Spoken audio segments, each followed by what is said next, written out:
Welcome, my dear friend. Let everything slow. Everything that happens in the galaxy of the 41st millennium happens twice. Once in the material universe, where stars burn and ships move between them and armies land on worlds and take them or fail to take them.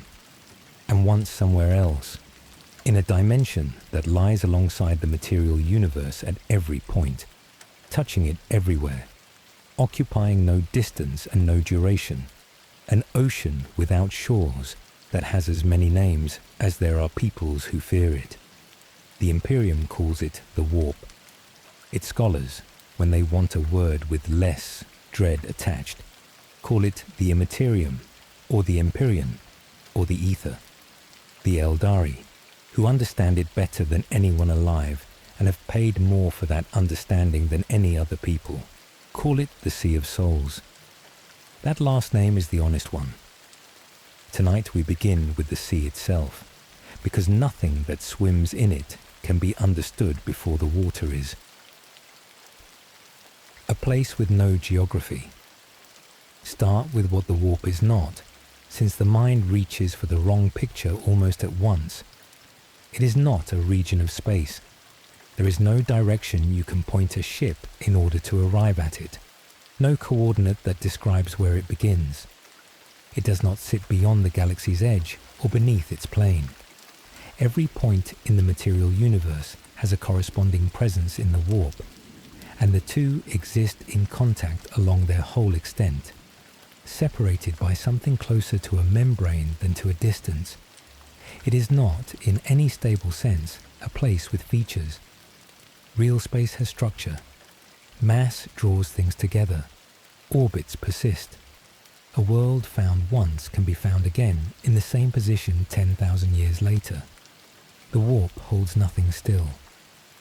Its substance moves and reshapes itself according to no principle that imperial scholarship has ever managed to write down, and a formation observed on one passage may be gone, or transformed, or replaced by something with a different character on the next. Time behaves the same way. A ship might spend 3 weeks inside the warp by its own chronometers and emerge to find that 11 years have passed in the material universe, or 3 days, or that it has arrived 2 months before it departed. Vessels have been recorded returning to port carrying crews who aged decades on a voyage the port measured in months, and vessels have limped in with holds full of supplies requisitioned for a war that ended a century earlier. Imperial navigation treats these outcomes as ordinary hazards rather than as anomalies, because that is what they are, and the warp is not empty. This is the point that everything else in this story rests on, and we will come back to it at the end. Amtui. What fills the sea? Where does an ocean of raw psychic force come from? The answer that the Imperium's own theologians and the Eldari's seers arrive at from opposite directions is the same. It comes from us, from every thinking, feeling being in the material universe.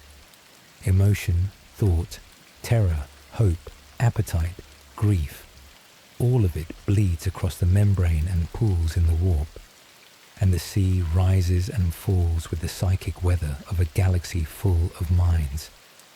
A single human being contributes almost nothing measurable. A world of billions contributes a current. A species spanning 1 million worlds, at war with itself for 10,000 years, contributes a permanent storm system. Consider what that means about the relationship between the two realms. The material universe shapes the warp continuously, without intending to, and without any species having agreed to it. Every battle fought in real space deposits its rage somewhere. Every act of devotion deposits its faith. Every plague world's slow dying deposits its despair and its stubborn attachment to life. The warp is a record, kept without a keeper, of everything the galaxy's minds have ever felt, and a record that thick begins to develop weather of its own, then currents, then given enough time and enough feeling, poured into the same shapes. Something that behaves as though it wants things. Tides and storms. The sea has moods, and its moods have consequences that reach across into the material universe. At its calmest, the warp is navigable.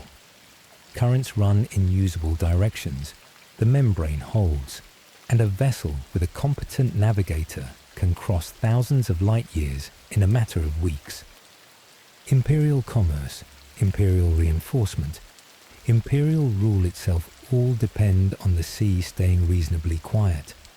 At its worst, the warp storms. Nothing a planet dweller would call weather resembles it. A warp storm is a region of the immaterium churned into violence so total that no ship can travel through it, no astropathic message can cross it, and in the severest cases, the membrane between the realms weakens to the point where the sea begins to leak into real space, and things that live in the sea come with it. Warp storms have shaped human history more than any battle.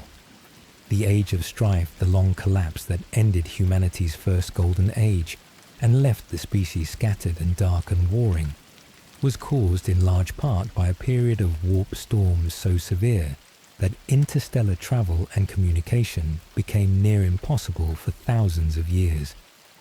Worlds that had been part of a single civilization woke up alone. Some regressed to savagery, some were overrun, some went quiet, and when the Imperium found them again, millennia later, whatever had happened there had finished happening a long time before. The largest such wound in living memory is the Great Rift, torn open in the aftermath of Cadia's fall, a tear running across a substantial portion of the galaxy and cutting the Imperium's territory into an illuminated half and a half plunged into darkness. Worlds inside the darkened region lost the Astronomican's light, lost contact with Terra, and lost the ability to know whether the Imperium they served still existed. Some held on for decades in that condition. Some are still holding on, defending an authority they cannot reach and cannot verify. Riding the sea.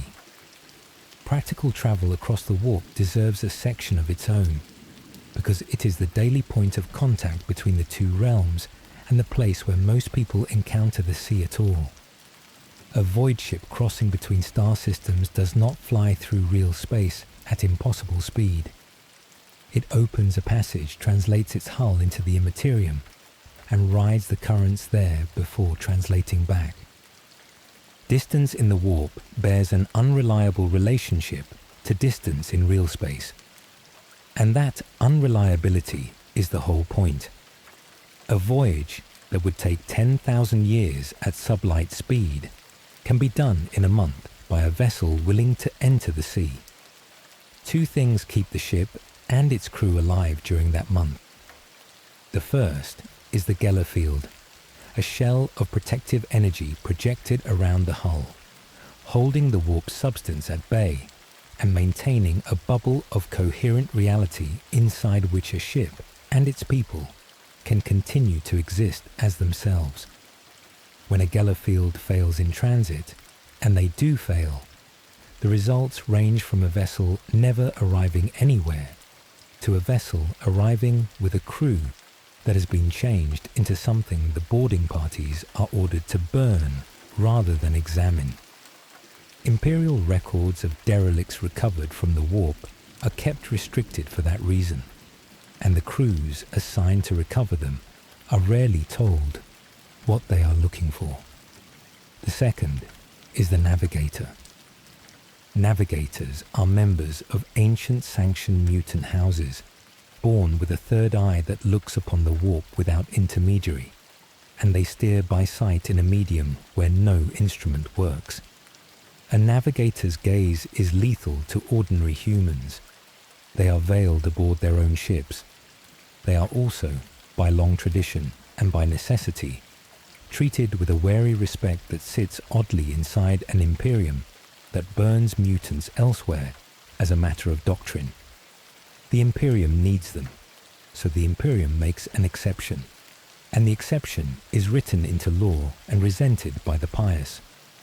What the navigator steers by brings us to the strangest institution in the Imperium. The light on the throne. Somewhere in the depths of the Imperial Palace on Terra sits the Golden Throne, and on it sits the Emperor of Mankind, who has neither ruled nor spoken in 10,000 years, and whose ruined body has been sustained by the throne's machinery since the end of the Horus Heresy. Out of that seat comes a beacon.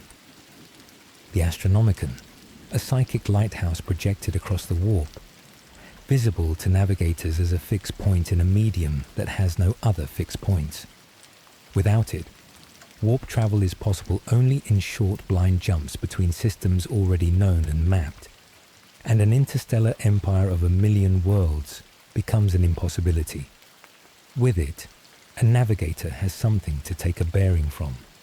The beacon has a cost, and the cost is the clearest statement of what the Imperium is that anyone could construct. The Astronomicon is fueled by psychers, thousands of them, gathered from across the galaxy, brought to Terra, and consumed in the Emperor's service, their psychic strength drawn out of them and burned to sustain the light. The figure most often repeated in Imperial records is 1,000 a day. They are not soldiers, and they are not criminals. They are people born with a gift, tithed from their homeworlds, transported across the stars in sealed vessels, and spent as fuel so that ships can find their way. Sit with the arithmetic for a moment. The Imperium's ability to reinforce a besieged world, to move grain from an agri-world to a hive world, to send a message from one sector to the next, all of it runs on a fire that eats 1,000 human beings every day and has done so, without interruption, for 100 centuries. The beacon's range is limited. It does not reach every corner of Imperial space, and the regions it fails to illuminate are the regions where the Imperium's grip is loosest, and where things go wrong most often. The Astronomicon is also at times dimmed or disrupted by conditions in the warp, and when it dims, ships stop arriving, and the parts of the Imperium waiting for them begin to starve. Where souls go. The Aldari name for the warp is the truest one, and this section is why. Every sentient being carries a soul, and that soul has its anchorage in the warp, rather than in the material universe.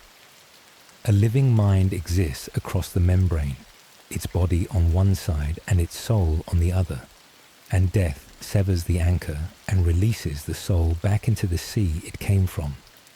What happens next is contested, and the contest is one of the oldest theological arguments in the galaxy. The Imperial Creed teaches that the souls of the faithful are drawn to the Emperor, who shelters them, and that a life of devotion secures that shelter. Whether this is a description of a real process or a comfort offered to a species with very little else is not something the Imperium permits to be examined. The faith itself, in the aggregate, does something measurable in the warp. The collective belief of untold billions is a force in the sea, and the Emperor's presence there has a weight that demons are recorded as being unable to bear. The Eldari know something more specific and worse. Their souls, when they die, are hunted. The god born out of their own civilization's excess reaches for every Eldari soul at the moment of death, and the Eldari have spent the entire span since their fall, constructing measures to avoid that fate. Soulstones worn in life to catch the soul at death, infinity circuits in which those stones are gathered, an entire funerary technology built around denying one entity its meal, the dead of a whole species held in crystal, so that they will not be eaten. Others go elsewhere. Orc souls appear to feed something in the warp that answers to two names. The souls of those bound to chaos by pact go to the power they served. and what that service becomes is a matter we will reach in its own time. The point that matters tonight is structural. The warp is where souls come from and where they return, which means the living feed the sea, and the dead inhabit it. Capri, the ones born with it. Some minds are connected to the warp more openly than others, and the Imperium has never decided whether they are its greatest asset or its greatest liability. It treats them, in practice, as both at once. A psyker is a human born with a soul that touches the sea closely enough to draw on it. The gift arrives without warning and without pattern, in hive scum and in nobility, and it manifests along a spectrum running from a faint intuition that never announces itself to a power capable of leveling a city block. The chief danger lies in the direction the connection runs rather than in what a psyker can do with it. A mind open to the warp is a mind the warp can look back through. An untrained psyker under stress can tear the membrane locally without meaning to, and things on the other side notice openings. Possession follows. So does the kind of event that imperial records describe in the flat language of administrative catastrophe. A settlement lost, a hive level sealed and flooded, a world placed under interdict, so the Imperium collects them. Black ships travel the sectors gathering the psychic tide, taking the gifted from their homes under the authority of the Adeptus Astra Telepathica, and carrying them to Terra. What happens on arrival divides them into categories. Most are fuel, and we have discussed what they fuel. Some are found strong enough and stable enough to be trained and sanctioned, return to Imperial service as battle psychers, as navigators kin, as members of the ordos that need them. And some become astropaths, and their making deserves to be described plainly, because it is the process that lets the Imperium speak to itself. An astropath is a psyker who has undergone soul binding, exposure to the Emperor's own psychic presence, which strengthens the soul against the perils of the warp and burns out the physical eyes in the process. Blinded, hardened, they spend their lives transmitting messages across the sea, and the messages they send arrive as impressions, images, and feeling rather than as text, and are interpreted by choirs on the receiving end who argue about meaning. The Imperium's entire long-range communication runs on blind mystics passing dreams to one another and hoping the dreams are understood. What the sea wants. We can now say what has been waiting under all of this. Evil is the wrong category for the warp. It is a medium, a body of raw psychic potential shaped by the feeling of everything that lives, and a medium has no more moral character than water does. Left to itself, it would be a mirror. Turbulent, dangerous to cross, indifferent. The warp is not left to itself. Emotion channeled through one shape for long enough begins to hold that shape. Rage from 1 billion battlefields collects, and the collection acquires a form, and the form acquires appetite, and the appetite starts reaching back across the membrane to arrange for more rage to be produced. The same process runs for despair, for ambition, for desire. 4 of these accumulations have grown vast enough to be called gods without much argument from anyone, and lesser ones exist below them in numbers no one has counted, which reverses the whole relationship. The mirror was made by us, and now it makes us. Every war fought in the material universe feeds a power that will arrange for the next one. Every hope invested feeds something that will trade on hope. The galaxy's minds built the sea out of what they felt, and the sea has grown occupants who cultivate feeling in order to be fed. That is the situation. A universe with an ocean pressed against it at every point, an ocean made of what its inhabitants are, containing entities that want those inhabitants to keep being it, more intensely, without pause, forever. Sleep well. Tomorrow we go to the one who counts skulls. Of the 4 powers that grew large enough in the Sea of Souls to be called gods, one is almost certainly the oldest, and it is the one that needed the least from us in order to form. Ambition requires a mind organized enough to plan. Desire in its refined forms requires a civilization with leisure enough to want more than it needs. Even decay requires something built up to fall down. Rage requires nothing. Rage arrived with the first creature that killed another creature while feeling something about it. On some world whose name has been lost for longer than the human species has existed, and every act of violence in the material universe since then has been poured into the same reservoir. That reservoir has a name now. Khorne, the blood god, lord of battle, Khorne, the skull taker, the reaper of souls, and 100 other names in 100 languages, most of them meaning something close to the same thing. Tonight we go to him first, because he is the simplest of the 4, and because simplicity in a being of this scale works as a kind of purity rather than as a limitation. It makes him the most reliable of the gods and the most difficult to bargain with. What he wants. Every other power in the Sea of Souls wants something complicated. Khorne wants killing, not conquest, which requires holding what you take, not victory, which requires an end, not even suffering, which belongs to another god's ledger. Killing, performed at close quarters by a warrior who means it, repeated without limit and without conclusion. The demand is total, and it is also, in its way, honest. A follower of Khorne is never uncertain about what is required of them. There is no doctrine to interpret, no schedule of observances, no priesthood explaining what the god meant. The god means what the god says one thing, and a warband can be judged as devout or as failing by a standard anyone can apply from across a battlefield. His most quoted principle makes the shape of it clear. Khorne cares nothing for whose blood is spilled or in whose name, only that it flows. A world burned by his own berserkers feeds him. A world burned by an imperial fleet purging heresy feeds him just as well.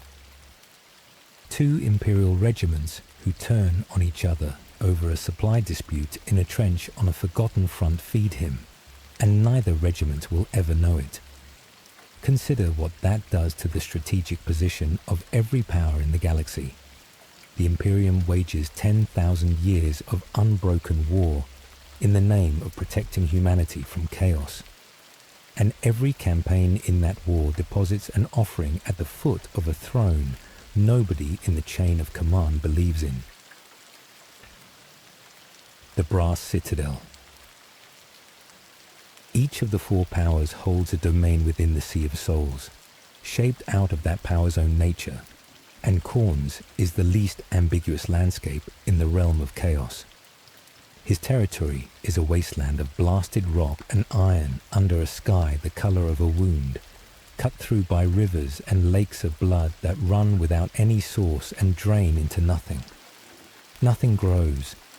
Nothing is built except for war. Armies of demons contest the ground endlessly in battles that resolve nothing, because resolution is not what the ground is for. At the center stands the Brass Citadel, a fortress of black iron and hot metal whose walls rise beyond sight, ringed by 8 gates and defended by legions that have never been counted. Inside it, at the summit of a mountain of skulls that has been accumulating since the first murder, sits the Skull Throne. The mountain is worth pausing on. Every skull taken in Khorne's name is added to it. So by most accounts, is the skull of every being who dies in slaughter anywhere in the material universe, whether that being ever heard the god's name or not, which makes the mountain the most complete record of violence in existence, growing under the throne at a rate that no observer could measure, containing the remains of species that vanished before the galaxy had a spiral shape. And on the throne sits a figure the size of a mountain range, armoured in brass, wreathed in fire, with a face that demons who have served him for millennia will not describe. He does not rise often. He does not need to. The character of the domain does his work for him, and what he watches from the summit is the same activity his mortal followers perform on 10,000 worlds at once. His sacred number is 8. His gates number 8. His greater demons array in 8 ranks. His warbands organize around it without being told to, and mortals who study chaos long enough learn to read the number's appearance in a cult structure as a signature. What he hates. A god this straightforward has room for only a few dislikes, and they define him as much as his appetite does. Khorne despises sorcery, magic, trickery, the manipulation of the warp for advantage. All of it strikes him as the recourse of a creature unwilling to close the distance and settle the matter with an edge. His champions receive demonic gifts and physical blessings in abundance, and they receive no spells. A Khornity warband contains no sorcerers, and a Khornity warlord who takes one into his service can expect the god's attention to turn cold. The hatred is not passive. Khorne breeds hunters for it. His flesh hounds are wrought to run down sorcerers in particular, indifferent to magic worked against them, and the collars they wear turn aside spells the way armor turns aside blades. A psyker on a battlefield where Khorne has taken an interest is a marked animal, and the marking is not metaphorical. He despises cowardice with the same force. Killing from a distance, killing by poison, killing by deceit, all of it registers with him as an insult rather than as an offering. His followers favour the close weapon, the axe, the chainblade, the fist. Range fire is tolerated as a means of reaching the enemy sooner rather than as a means of winning.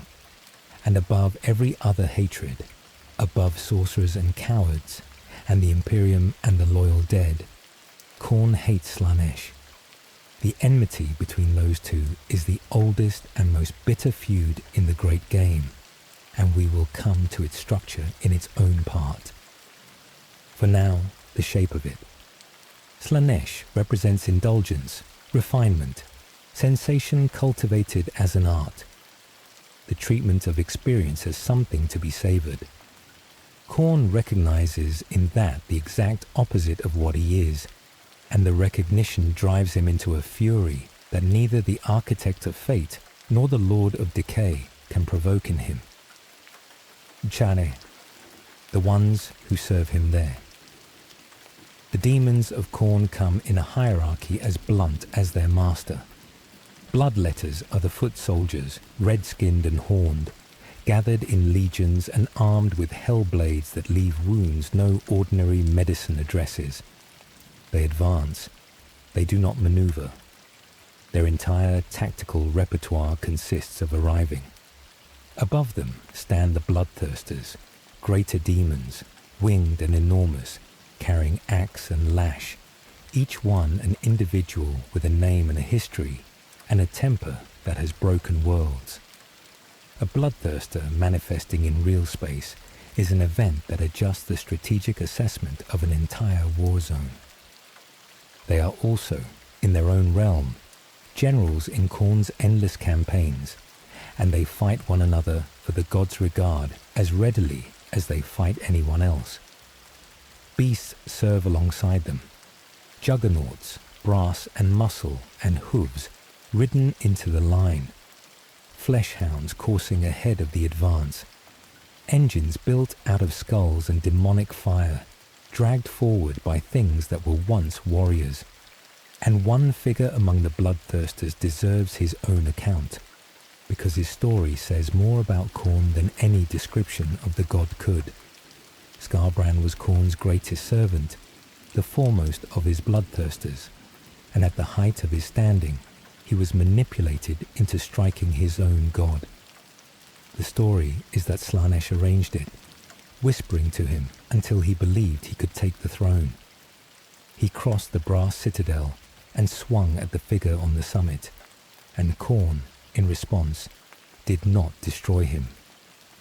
He tore off his wings, stripped him of every capacity for thought and strategy, and cast him out of the domain to wander real space and the warp as pure, undirected rage, unable to plan, unable to stop, leaving destruction behind him wherever he arrives.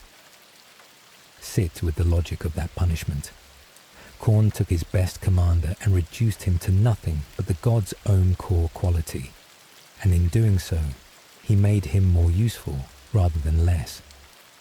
Skarbrand exiled produces more slaughter than Skarbrand in command ever did. The punishment and the promotion are the same act. The 12th Legion. Among mortal servants, one story stands above the others, and it is the darkest of the Legion tragedies. Angron was found by the Emperor of Mankind on a world called Nuceria, where he had been enslaved as a gladiator and where a device had been implanted in his skull by his owners. The Butcher's Nails, a neural rig that floods its host with rage and pain and rewards violence with the only relief it will ever grant. It cannot be removed without killing the host. It shortens life. It eats the mind it is wired into. Angron had led a slave rebellion, and his army was surrounded on a mountainside, and he had chosen to die with them. The Emperor took him from that mountainside by force, alone, and left the rest to be massacred. Angron never forgave it and never pretended to.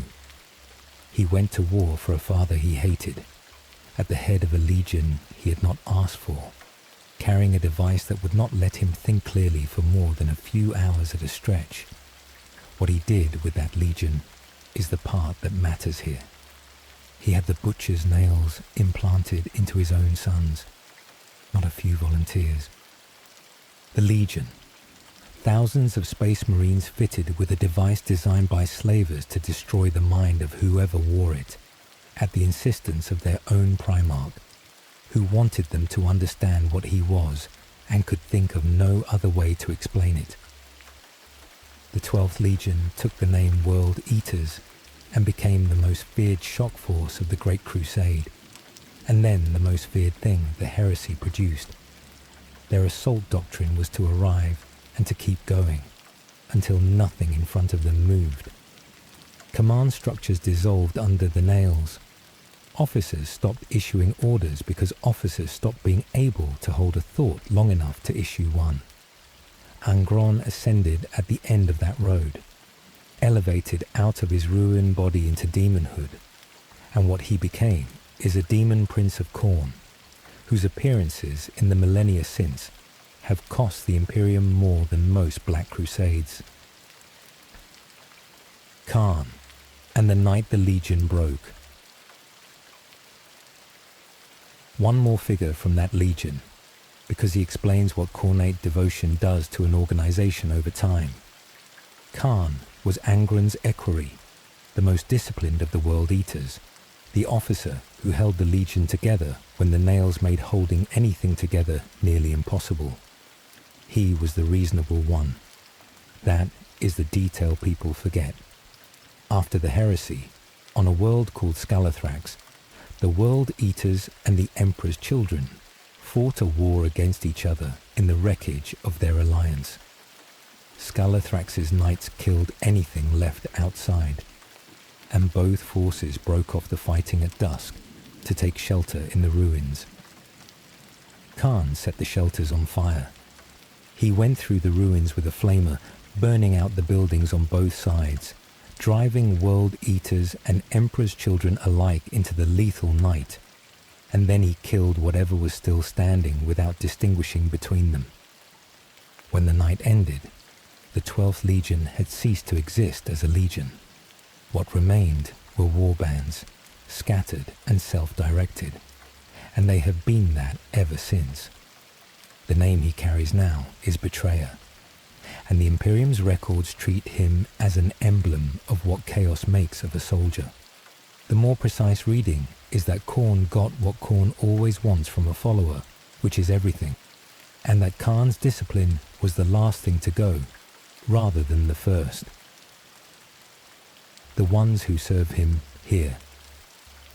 Khornite worship in the material universe takes forms far broader than the berserkers of the fallen legions, and the variety is worth noting, because it undercuts the assumption that his followers are all raving. At one end sit the berserkers themselves, space marines chained to the nails, or to something like them, who fight until the last enemy falls and then look for the next, and who are as dangerous to their own allies in the closing minutes of a battle as to anyone else. At the other end sit forces like the Blood Pact, a Khornite army raised in a war zone in the galactic south, organized into disciplined regiments with a functioning officer corps, uniforms, artillery doctrine, and standards of drill that Imperial Guard commanders have described with something close to professional respect. Their devotion is total. Their conduct on the field is orderly. Khorne accepts both, because both produce what he asks for, and an ordered army produces rather more of it than a mob. Between those poles lie the cults, blood cults on hive worlds that begin as fighting pits and end as insurrections, gladiatorial cultures that slide from sport into worship without any single moment of conversion, warrior societies on feral worlds who have honored a god of battle since before the Imperium found them, and who were honoring the same god the whole time without knowing his name. That last category is the one Imperial doctrine has the most trouble with. A world can serve Khorne for 10,000 years without ever hearing a word of chaos theology, because the god does not require the theology. He requires the behavior, and the behavior arises on its own, wherever people fight. The trap inside him. We close with the contradiction at the center of the blood god, because it is the thing that keeps him from winning and the thing that makes him permanent. Khorne's strength is drawn from violence in the material universe, which means his strength depends on there being living beings available to commit violence and living beings available to receive it. Total victory, the extinction of every mortal thing in the galaxy, would leave him with a mountain of skulls, an ocean of blood, and no further supply of either. He cannot want what he wants, or rather, the wanting is structured so that satisfaction would end him, which means the appetite has to remain unsatisfied in order to remain an appetite at all. This is the same trap the other three powers occupy, in their own idioms, and it is the reason the galaxy has survived 10,000 years of assault by entities that should, by any reasonable accounting, have finished it long ago. There is an unsettling second half to that thought, though. Khorne does not need to win. His position improves with every year the war continues, and the war continues because a galaxy of species with incompatible claims on the same worlds has no mechanism for stopping. The Imperium fights because it must. The Orcs fight because fighting is what they are. The Eldari fight for survival, the Tau for expansion, the Necrons for a dead order they intend to restore. None of them are serving Khorne. All of them are feeding him. Every gun fired anywhere in the galaxy tonight, for any reason, by anyone, in defense or in aggression or by accident, adds one more offering to a mountain under a throne in a citadel of brass, and the figure seated at the summit has never had to ask. Sleep well. Tomorrow we go to the garden, where something is growing. The other three gods of the Sea of Souls are frightening in ways that need no explanation. A god of murder, a god of manipulation, a god of consuming desire. All of them fit a shape the mind already knows how to fear. Nurgle does not fit that shape, and that is what makes him the hardest of the four to hold steady in the mind. He is fat and jovial, and survivors who have faced him and lived to describe it agree that he laughs more than any other power in the realm of chaos. His followers call themselves blessed. His plagues are gifts. His name in most tongues translates to something close to grandfather, and the word is not used ironically by the people who use it. Something in the galaxy has taken decay, disease, and death itself, and built out of them a figure who behaves, in every particular, except the one that matters, like a kindly old relative.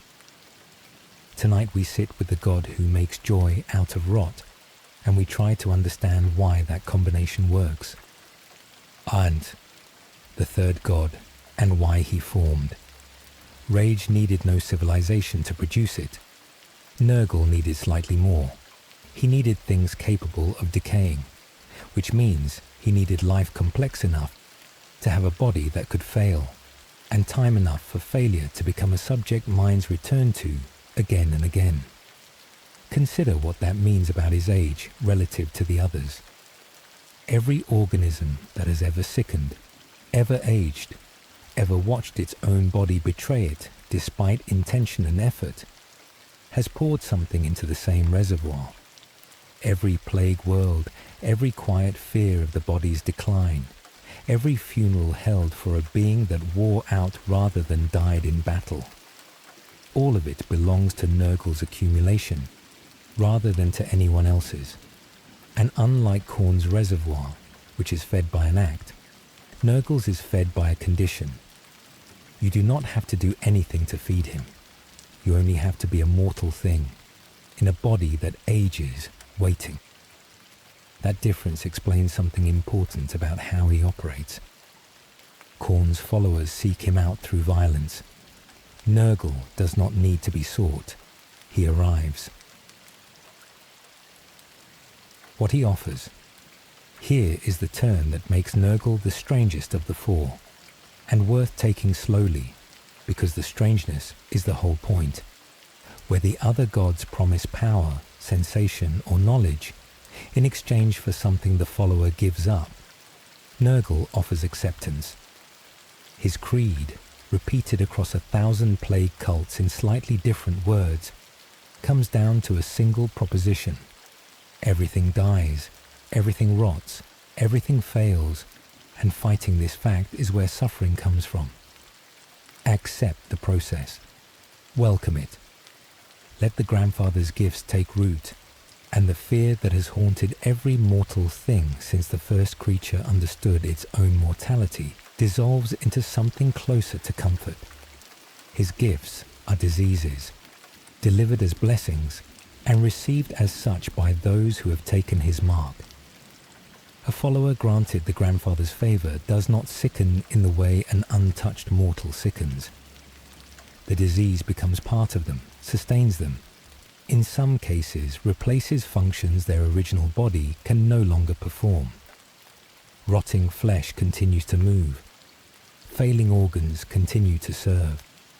Death, when it comes at last for a follower this far gone, arrives less as an ending than as the completion of a project the follower had been undertaking with the god's help the entire time.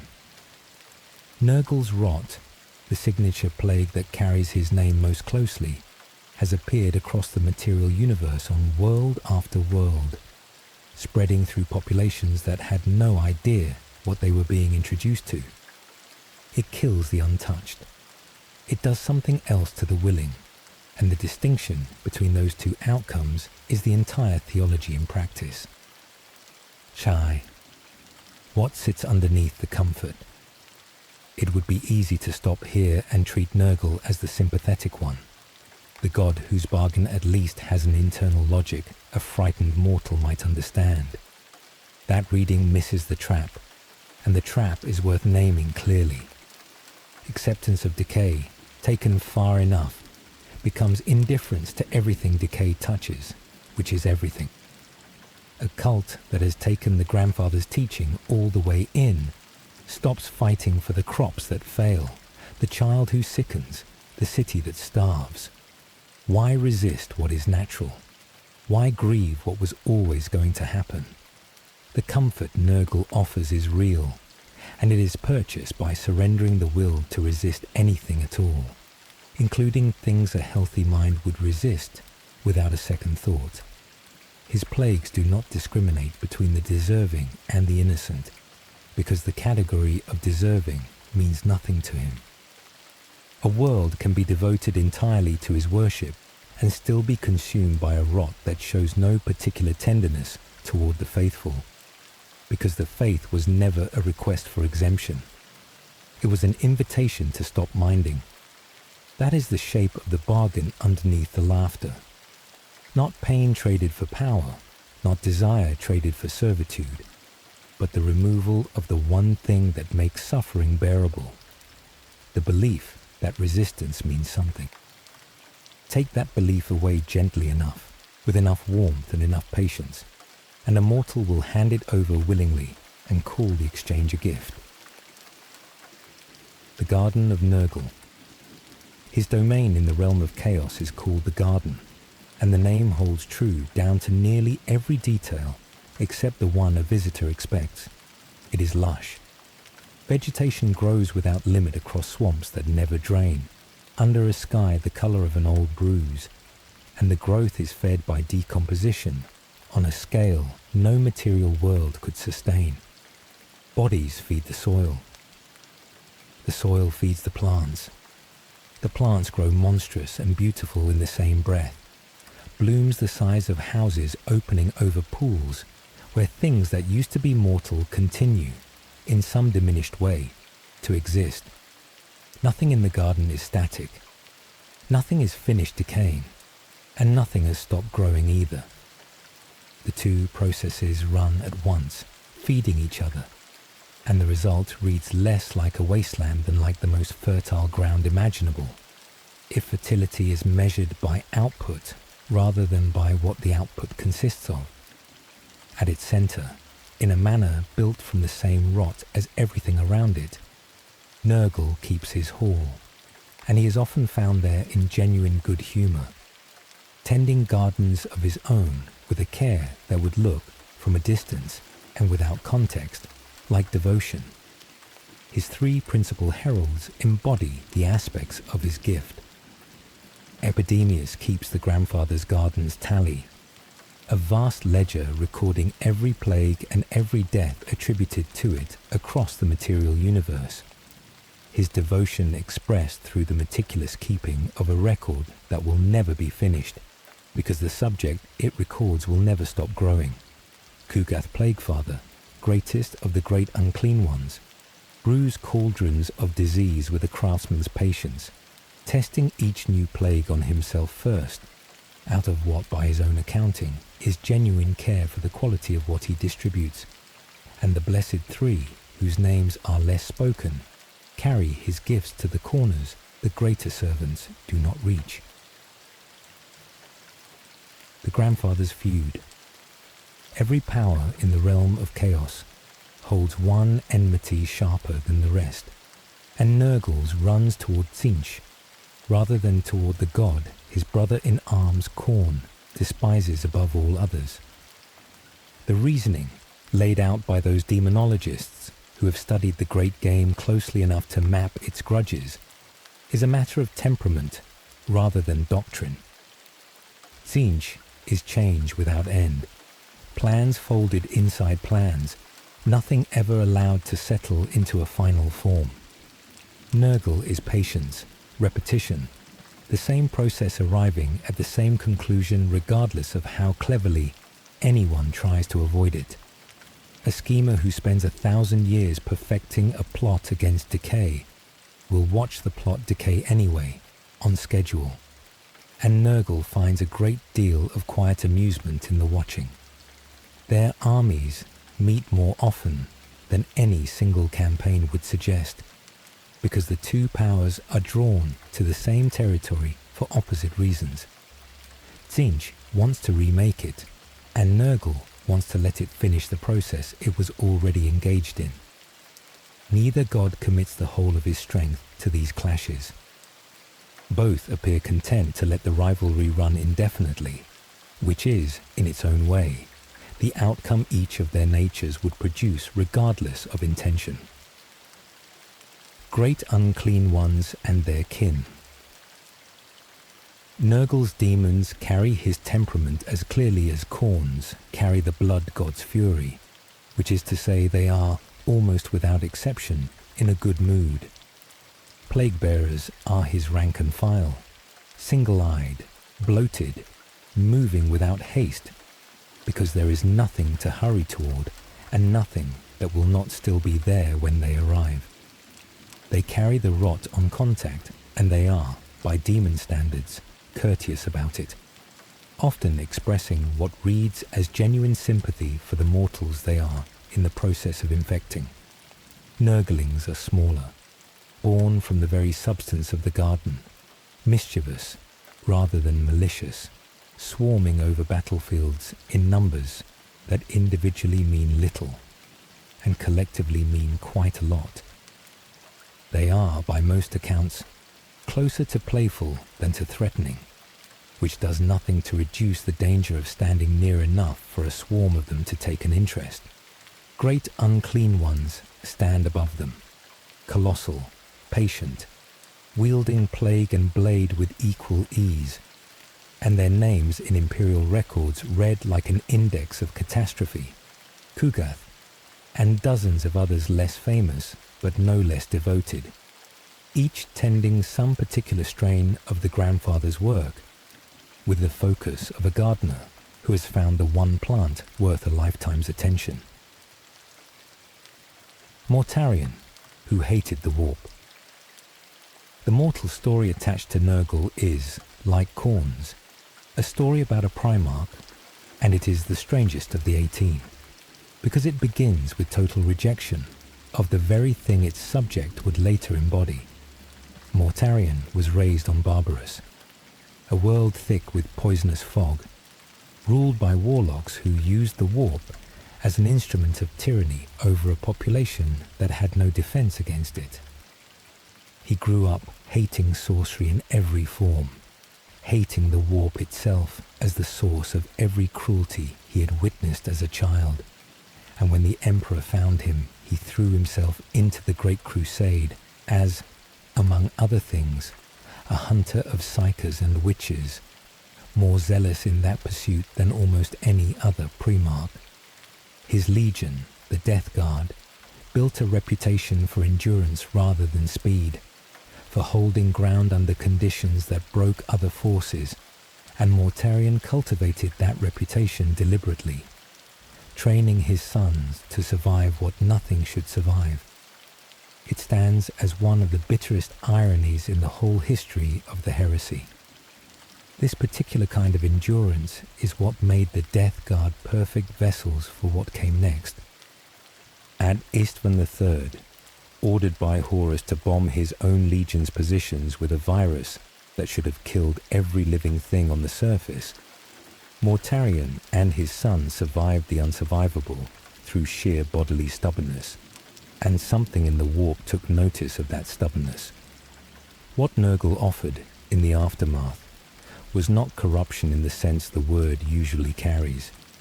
It was completion, a legion that had already trained itself to endure poison, disease, and bodily ruin found in Nurgle's gift, an answer to all three that let the endurance continue indefinitely at the cost of the body it was meant to preserve.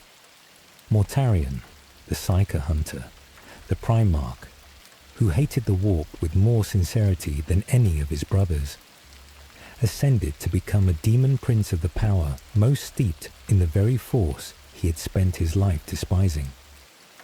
He is, by most accounts of those who have fought him since, still furious about it, which makes him unusual among Nurgle's servants. Nearly alone among the grandfather's children, Mortarion has never made his peace with the gift. The Poxwalkers and the Faithful. Death Guard Space Marines granted Nurgle's full blessing are called Plague Marines, and their condition is worth describing with some care, because it captures the theology better than any doctrine could. A plague marine's body is a battlefield of competing infections, each one individually lethal, all of them held in a kind of equilibrium that keeps the host mobile, armed, and entirely without pain. Wounds that would kill an ordinary soldier are absorbed into the general condition and barely register. They advance at the same unhurried pace their master keeps in the garden, because there is no reason to hurry when the outcome is already secured. Below them, in numbers that dwarf every other servant, walk the poxwalkers, the dead, reanimated by the rot into a shambling and mindless mass that exists only to close distance and infect. They are not willing converts. They are what remains after the rot has finished with a body that had no say in receiving it, and their presence on any battlefield Nurgle has touched is a reminder that the grandfather's gentleness has a limit, and the limit sits at the precise point where consent stops mattering. And beyond the soldiers, entire worlds turn to his worship voluntarily. Plague cults spread through hive populations that have watched imperial authority fail to protect them from disease, famine, or neglect, offering the one thing imperial doctrine refuses to offer: an explanation for suffering that does not require the sufferer to feel abandoned. Nurgle's answer to a starving hiveganger's grief is not indifference. It is adoption. The pain does not go away. It becomes, in his telling, meaningful, and meaning is worth more to a desperate population than almost anything else on offer. The comfort that cannot be refused. We close with the trap that makes Nurgle permanent, and it is different in shape from Khorne's, though it produces the same result. Every mortal thing decays. This is true regardless of what any species believes, what any empire builds, what any individual achieves. Bodies age, empires crumble, stars burn out. The Imperium itself, 10,000 years old and sustained by a corpse on a golden chair, is a monument to decline managed rather than decline avoided, and every year that passes adds weight to Nurgle's argument rather than subtracting from it, which means his power grows regardless of whether anyone actively worships him. Khorne needs violence to be committed. Nurgle needs nothing to be committed. He needs only for time to keep passing over things that were born, and time obliges without anyone's cooperation. The Imperium fights him with quarantine fleets and purging fire, and the harshest sanitary doctrine any human institution has ever enforced. And every one of those measures is, from a certain angle, an admission that the grandfather is correct about the fact underneath his gift, however wrong the Imperium judges his conclusion to be. He laughs, according to those who have met him, because from where he sits, there is very little left to be anxious about. Everything is already going where he said it would go, without deviation. He waits, with more patience than anything else born in that ocean of feeling, for the rest of the universe to arrive at the same understanding he reached at the moment of his own birth, that the ending was never in question, and that this fact, examined honestly, might be a kind of mercy. Sleep well. Tomorrow we go to the tower with 9 sides. 3 gods so far have been, in their way, honest. Khorne wants killing and says so. Nurgle wants surrender to decay and offers it warmly, without pretending it is anything other than what it is. Both can be understood, even feared correctly, because both tell the truth about themselves to anyone paying attention.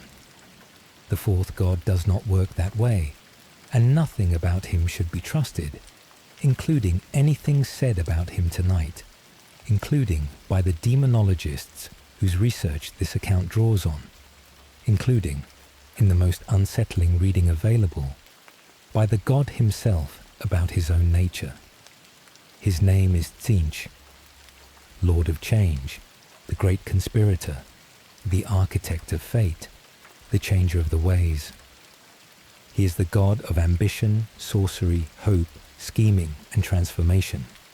And he is, by the near universal agreement of everyone who studies him closely enough to have an opinion, the most dangerous of the four, precisely because danger in his case rarely announces itself as danger until it is finished happening.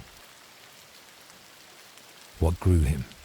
If Khorne is rage requiring no civilization, and Nurgle is decay requiring only a body that ages, Tzeentch required something more particular.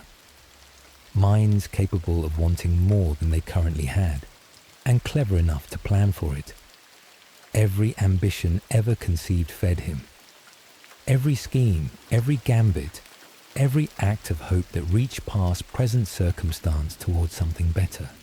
Every use of the mind to bend a situation rather than accept it. Sorcery belongs to him more than to any other power, because sorcery is ambition applied straight at reality, an attempt to make the universe answer to intention rather than to force or to decay. He is, in an important sense, younger than Khorne, and possibly younger than Nurgle, because ambition this refined requires minds sophisticated enough to conceive of a future different from the present, which is a late development in the history of thought rather than an early one. And he has grown faster than either of his older siblings, because a galaxy full of empires, each one scheming against the others, each one hoping and plotting and reaching for advantage, produces the fuel he needs in quantities that grow with every passing age of ambition and rivalry. Change for its own sake. Here is the point that separates Tzeentch from every mortal schemer who has ever served him, and it is the hardest part of him to hold in mind, because the mind wants to assume a schemer has a goal. Tzeentch does not want any particular outcome. He wants the process of change itself, endlessly repeated, and any specific result, any throne seized, any empire built or broken, any war won or lost, matters to him only insofar as achieving it required scheming, and only for as long as the achievement itself does not become static. The moment a plan succeeds and settles into permanence, it stops interesting him. He is already engineering the scheme that will unmake it. This is why bargains struck with Tzeentch have a reputation, even among chaos worshippers who accept genuine risk as the price of power, for being the least trustworthy of all, a follower who receives precisely what was promised in the precise form expected, should be more suspicious rather than less, because a clean and simple outcome is the one shape Tzeentch's gifts almost never take. His blessings arrive wrapped in some other cost the recipient failed to anticipate, some twist folded into the granting that turns the gift itself into the next stage of a scheme the recipient was never told they had joined. The oldest formulation of this, repeated across every serious account of him, holds that all plans are ultimately his plans, that every scheme conceived anywhere in the galaxy by anyone in service to any cause becomes in some fashion a thread in a larger design that only he can see the whole of, and that even schemes explicitly raised against him feed the design rather than threaten it. 9, and what the number hides. His sacred number is 9, appearing in the ranks of his demons and the architecture of his domain with the same reliability that 8 marks Khorne's, and the choice of number rewards a moment's thought. 8 is complete. It closes on itself, a number of directions that returns to its start, matching a god whose domain is a closed system of eternal war. 9 sits one step past complete, an interruption of the pattern rather than a fulfillment of it, and demonologists who have spent careers on Tzeentchian iconography read the number as the god's own signature commentary on stability. Whatever appears finished has, in fact, one more change left in it that has not yet been accounted for. The Impossible Fortress. His domain within the realm of chaos carries a name that argues with itself before a visitor has taken a single step inside it. The Impossible Fortress, called impossible, because its architecture refuses to hold a fixed geometry, its halls rearranging themselves according to logic that even the god's own demons cannot always predict in advance. Colors that should not exist bleed across its surfaces. Staircases lead to rooms that were not there when the visitor began climbing, and are gone again by the time the visitor tries to retrace the route. Libraries hold books that rewrite their own contents between readings, and some of those books, according to the most careful accounts of those few mortals who have entered the fortress and returned to describe it, contain fragments of the future rather than the past, true only until someone acts on what they read, at which point the text changes to remain true regardless. At its heart, Tzeentch keeps a throne that is never in the same location twice, approached along corridors that fold space according to a design comprehensible only to its architect, if comprehensible is even the right word for a relationship the god has to his own creation. He appears there as a many-shifting form, sometimes a many-eyed bird-headed figure wreathed in flame the colour of a bruise, sometimes something with no fixed shape at all, because a fixed shape would be, for this particular god, a kind of lie about what he is. Servants who cannot be trusted, including by him. Tzeentch's demons carry his instability into their own natures with a thoroughness no other god's servants match, and the effect on imperial forces who face them is a specific and well-documented kind of dread. The dread of not knowing what you are fighting until the fight is already lost. Pink horrors are his common infantry, capering and shrieking, hurling bolts of raw change at anything before them, and their most notorious quality is what happens when one is destroyed. It splits.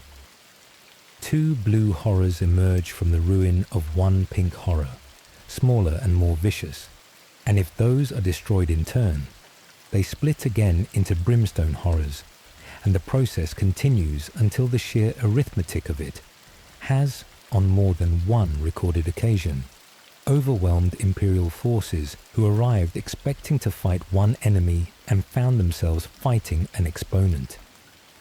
Flamers of Tzeentch drift across battlefields wreathing everything in warp flame, a fire that burns the soul as readily as the body. Screamers streak through the air, living blades that carve through infantry and armor alike, mindless in a way that reads almost as a mercy compared to their more calculating kin.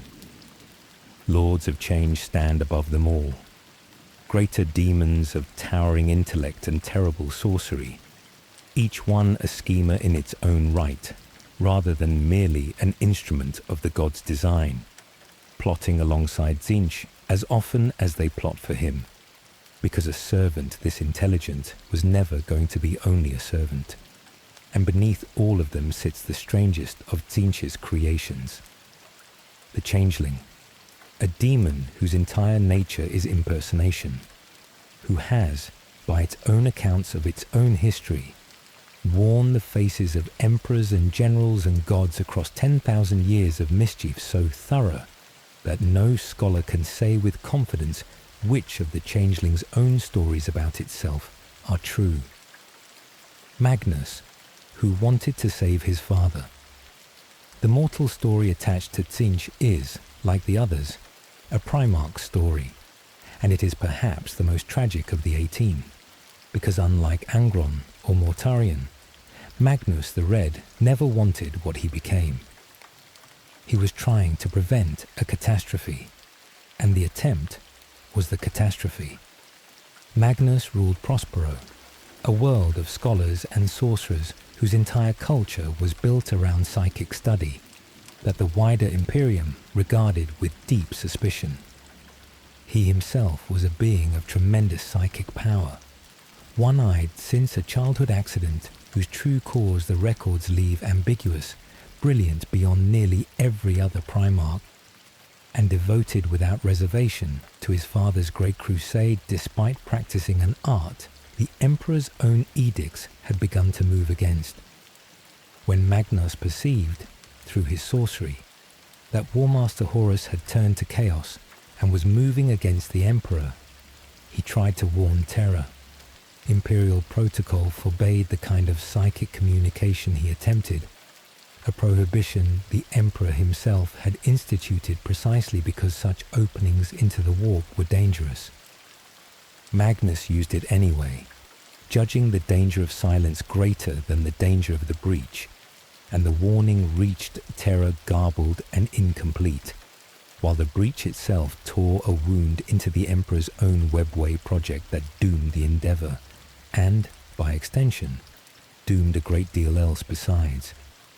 The Emperor's response was not gratitude. It was Leman Russ and the Space Wolves, sent to Prospero, not to hear an explanation, but to bring Magnus to Terra in chains, and the Wolves' assault on Prospero became one of the bitterest tragedies of the pre-heresy era. A world of scholars burned by their brothers over a warning that had been, in its essential facts, correct.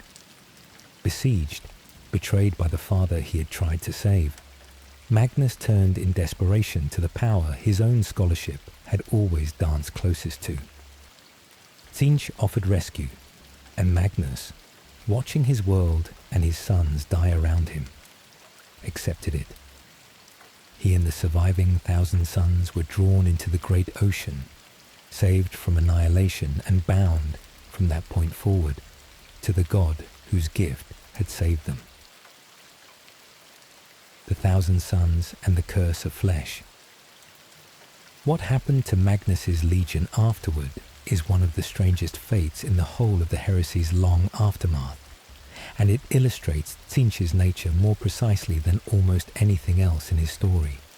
The 1,000 Sons Space Marines, in the ages since Prospero, suffer from a condition their own scholars call the rubric, a sorcery cast by their chief rubricist Ahriman, in a desperate attempt to save his legion from a slower and worse fate, a psychic degeneration called the flesh change, in which 1,000 Sons' body would spontaneously mutate under the pressure of his own barely controlled sorcerer's gift, twisting into monstrous and unstable forms. Ahriman's ritual stripped the affliction away by stripping away the flesh itself. Most of the Legion's warriors, in the instant the ritual took hold, had their bodies reduced to dust within their own armor, their souls bound into the war plate that continued to move and fight and follow orders with mechanical precision, emptied of the personality and memory that had once animated them. A smaller number, warriors strong enough in their own sorcery to resist the ritual's effect, retained their minds and their bodies, and these sorcerers became the Legion's remaining leadership, condemned to command an army of empty, animate suits. Whether Tzeentch orchestrated this outcome from the beginning, permitted it as an amusing consequence of gifts he had granted in good faith, or had no more hand in it than any patron has in the specific choices a follower makes with a granted gift, the sources disagree in earnest, and the disagreement is itself the most Tzeentchian feature of the whole story.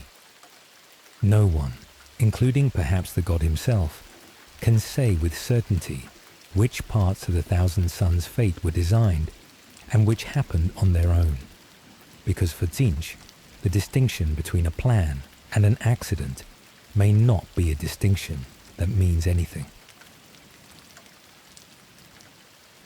Ahriman, still searching. One figure from that legion carries the tragedy forward into the present, and his story is worth its own attention, because it is a story about a mortal trying to out-scheme the god of scheming. Ahriman has spent the 10,000 years since the rubric searching for a way to reverse it, to restore his brothers from animate armor back into living men, pursuing a working he calls the Great Sorcery, across a galaxy's worth of forbidden archives and ruined civilizations.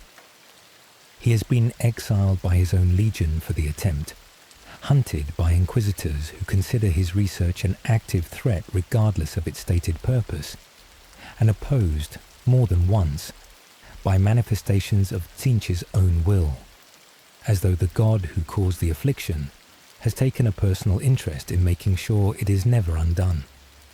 Whether Tzeentch opposes Ahriman because the rubric was always meant to be permanent, or because a mortal working this hard against fate is, in its own way, precisely the kind of scheme the god finds most entertaining to watch play out across millennia, is a question none of Ahriman's own centuries of research have settled.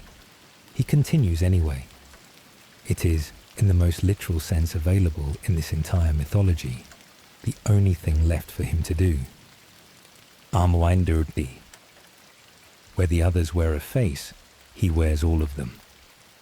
We close by returning to the difficulty this account opened with, because it deserves to be stated again rather than resolved, since resolving it would be a kind of dishonesty about a god whose whole nature refuses resolution. Khorne can be described accurately in a single sentence.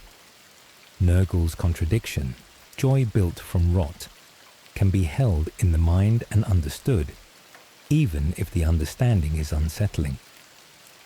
Tzeentch resists this kind of summary by design, because summary is a form of stability, and stability is the one thing his nature cannot tolerate for long.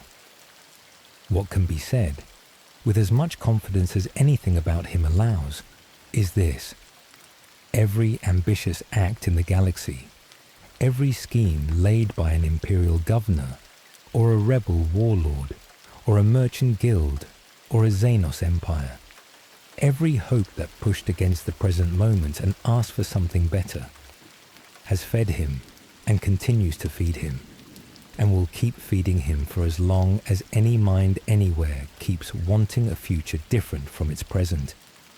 He does not need worshippers who know his name. He needs only minds that scheme, and minds that scheme are the one resource a galaxy at war, in every corner, on every scale, will never stop producing. Sleep well. Tomorrow, we go to the palace, where nothing is ever enough. 3 of the 4 great powers of the Sea of Souls have existed for as long as thinking creatures have felt rage, decay, and ambition, which is to say for longer than anyone can date. The 4th was born at a specific hour, on a specific occasion, and the galaxy still bears the scar of the moment it happened. His name is Slaanesh, the Dark Prince, the Prince of Pleasure, the Prince of Excess, she who thirsts to those who fear a female aspect more than a male one, because Slaanesh answers to both and to neither with equal indifference to the question.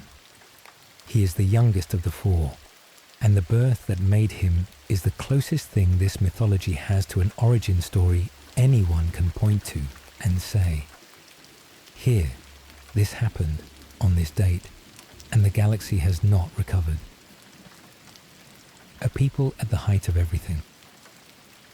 Long before the Imperium existed, before humanity had reached the stars in any organized way, the Eldari held the greatest civilization the galaxy had ever produced. Their empire spanned thousands of worlds. Their mastery of the warp, of biology, of art and war and pleasure alike, outstripped anything humanity would build. In the 10,000 years that followed, they had conquered scarcity, conquered disease, conquered nearly every limitation that forces a species toward restraint, and restraint, once its practical necessity disappears, does not always survive the loss. The Eldari, in the last centuries before their fall, turned that mastery inward, toward sensation. Pleasure cults spread through their society at every level, offering experiences engineered to exceed whatever had come before them, because an empire with no want left unmet has nowhere to direct its energy except toward wanting more intensely. Each cult competed with the last. Each sensation had to outdo the one before it, because the civilization this accomplished had long since exhausted the ordinary register of feeling and had nowhere to go but further. This went on for centuries. And every indulgence, every excess, every act performed in pursuit of a sensation sharper than the last was pouring into the sea of souls the entire time, feeding something that had not yet earned a name. The birth scream. It ended in the early 30th millennium, in an event the Eldari call the Fall, and it happened all at once.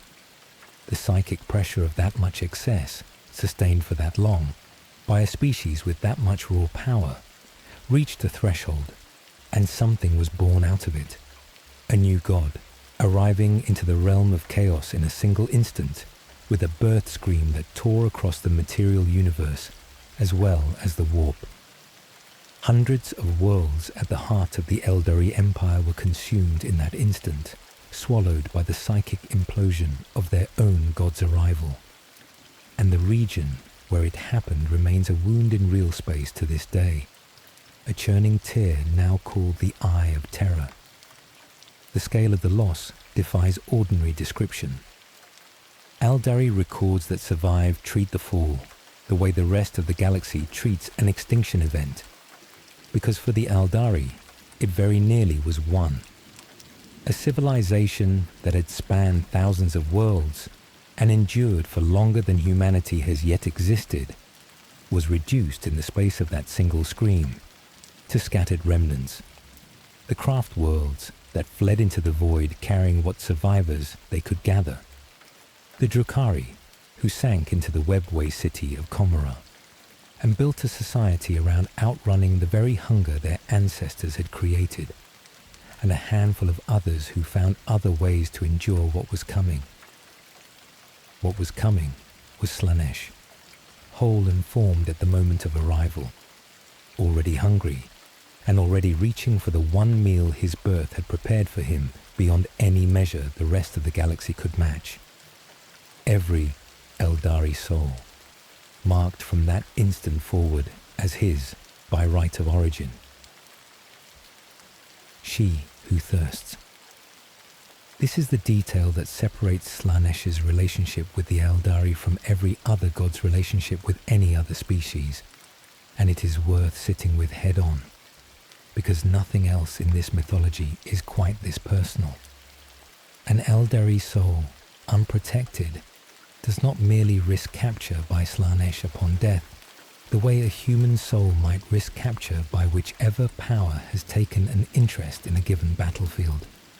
It is hunted specifically, claimed as a kind of birthright, consumed the instant it becomes available. The Eldari call him she who thirsts for this reason above all others.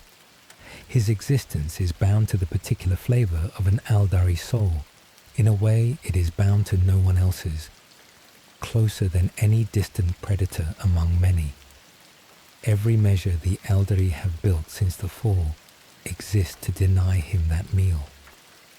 The craft worlds carry soul stones, gems that catch a dying Eldari's soul before Slaanesh can reach it, gathered afterward into an infinity circuit, woven through the heart of every craft world, where the accumulated dead continue to exist, consulted, honored, and kept forever out of reach. It is, without exaggeration, the largest and most sustained funerary project any species in the galaxy has undertaken, built entirely around cheating one god of a harvest his own birth entitled him to.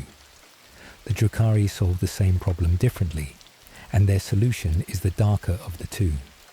Rather than preserve their souls through ritual, they preserve them by starving the hunger itself, inflicting suffering and stealing sensation from others to keep their own life force stable enough that Slaanesh's pull finds less purchase.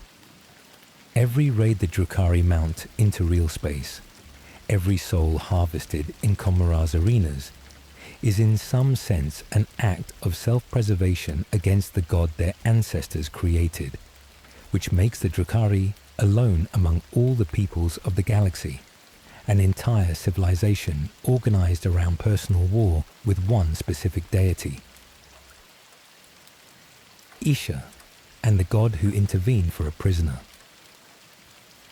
One thread from the fall carries a strangeness worth its own telling, because it involves another power entirely, and it says something about how even the gods regard Slaanesh's birth. Isha, one of the old Eldari gods, mother figure of growth and healing in their pantheon, was said to have been captured in the chaos of the fall and held by the newborn Slaanesh, kept alive for reasons no surviving account claims to understand. What is recorded is what happened next. Nurgle, the oldest and most patient of the great powers, made war on the youngest of them in order to take her. The reasoning offered by Eldari scholars who have studied the episode is that one of the elder gods wanted the newest arrival to understand its place in the order of things, an unsolicited lesson in seniority delivered through open war, rather than through any grievance over Isha herself. Nurgle's legions won. Isha was carried off to the garden rather than freed outright, a prisoner traded from one captor to another, rather than rescued in any sense a mortal would recognize, and she is said to remain there still, tending what she can of a domain built from the very rot her own people would have found abhorrent. The episode matters here less for what happened to Isha than for what it reveals about Slaanesh's standing among his own kind. He is youngest, and the others know it, and at least one of them was willing to go to war within the first age of his existence for no better reason than to make the point stand. The Palace of Pleasure. Slaanesh's domain within the realm of chaos is called the Palace, and its architecture is unlike any other god's, because it is built as a trap disguised as a gift. 6 concentric circles ring the palace's center, each one tuned to a different register of temptation, and any mortal or demon attempting to reach Slaanesh at the heart of it must pass through every circle in turn. Each circle offers its own version of the traveller's deepest want, rendered with a precision and a fullness that almost no one who enters ever reaches the next ring, let alone the center. They stay. They are not held by force. They find no reason to keep moving when everything they came for is already being given to them, more richly than they had ever imagined wanting it. This is the clearest architectural statement any of the 4 gods has built of their own nature. Khorne's domain is honest violence, plainly displayed. Nurgle's garden grows what it grows without pretense. Tzeentch's fortress rearranges itself because instability is the point. Slaanesh's palace does something crueler than any of these. It gives the visitor precisely what they wanted, and the gift itself becomes the cage. Those rare few who reach the center find Slaanesh waiting, and the god appears differently to every single one of them, always as the most beautiful and most terrible thing that particular visitor's own mind is capable of imagining. No 2 accounts of Slaanesh's true appearance agree, and the disagreement traces back to the god's own nature, showing each visitor a reflection of their own deepest desire, rather than any single fixed form. Daemonettes, and what they offer. Slaanesh's demons carry the same principle into battle that the palace embodies in architecture. Nothing they offer is a lie, and that is precisely what makes it lethal. Daemonettes are his common host, androgynous, beautiful by any standard a viewer brings to the encounter, armed with claws that cut flesh and more dangerously, sever a soul's connection to the body cleanly enough that death by a demonette's hand is recorded as among the least painful ways to die in the whole grim catalogue of the warp's horrors. This is not mercy, it is marketing. A death that feels like the finest sensation a mortal has ever experienced is the most effective possible advertisement for the god who arranged it. Keepers of secrets stand above them, greater demons of terrible elegance, wielding blades and whips with a precision that looks, from any distance, like art rather than violence, because for a servant of Slaanesh, the distinction barely exists. Fiends move on all fours with a serpent's flexibility, faster than anything their size should be able to manage, closing distance before an enemy has finished registering the beauty of the thing about to kill them. And Slaanesh's sacred number, 6, appears throughout. 6 circles in the palace, 6 as the count that recurs in his demon's organization, a number chosen by every account that studies the choice, because it sits one below the perfect completeness of 7 in traditions that favor that older number. And Slaanesh has never been interested in a number that suggests anything is finished. There is always one more sensation past whatever has already been reached. Fulgrim, and the blade that wanted to be held. The mortal story here belongs, as with the other 3, to a Primarch, and this one begins with a legion that had achieved something close to what perfection means, and lost everything by refusing to believe it had. Fulgrim commanded the Emperor's children, a legion built around one unwavering pursuit: perfection. Flawless drill, immaculate warplate, a Primarch renowned across the whole Imperium as the most beautiful, most artistically gifted, most accomplished of all the Emperor's sons in every discipline he attempted, from warfare to painting to oratory. Good was never the aim. The Legion set the standard others were measured against, and Fulgrim wore the honour of that reputation as naturally as he wore his own considerable talent. It was never going to be enough for him, and that is the whole tragedy contained in a single sentence. During a campaign against a world called Lyre, Fulgrim's legion encountered a species already deep in Slaanesh's thrall without knowing the god's name. A civilization built entirely around the same pursuit of extreme sensation that had consumed the Eldari, and at the heart of their temple lay a blade. Beautifully crafted, single-edged and inhabited.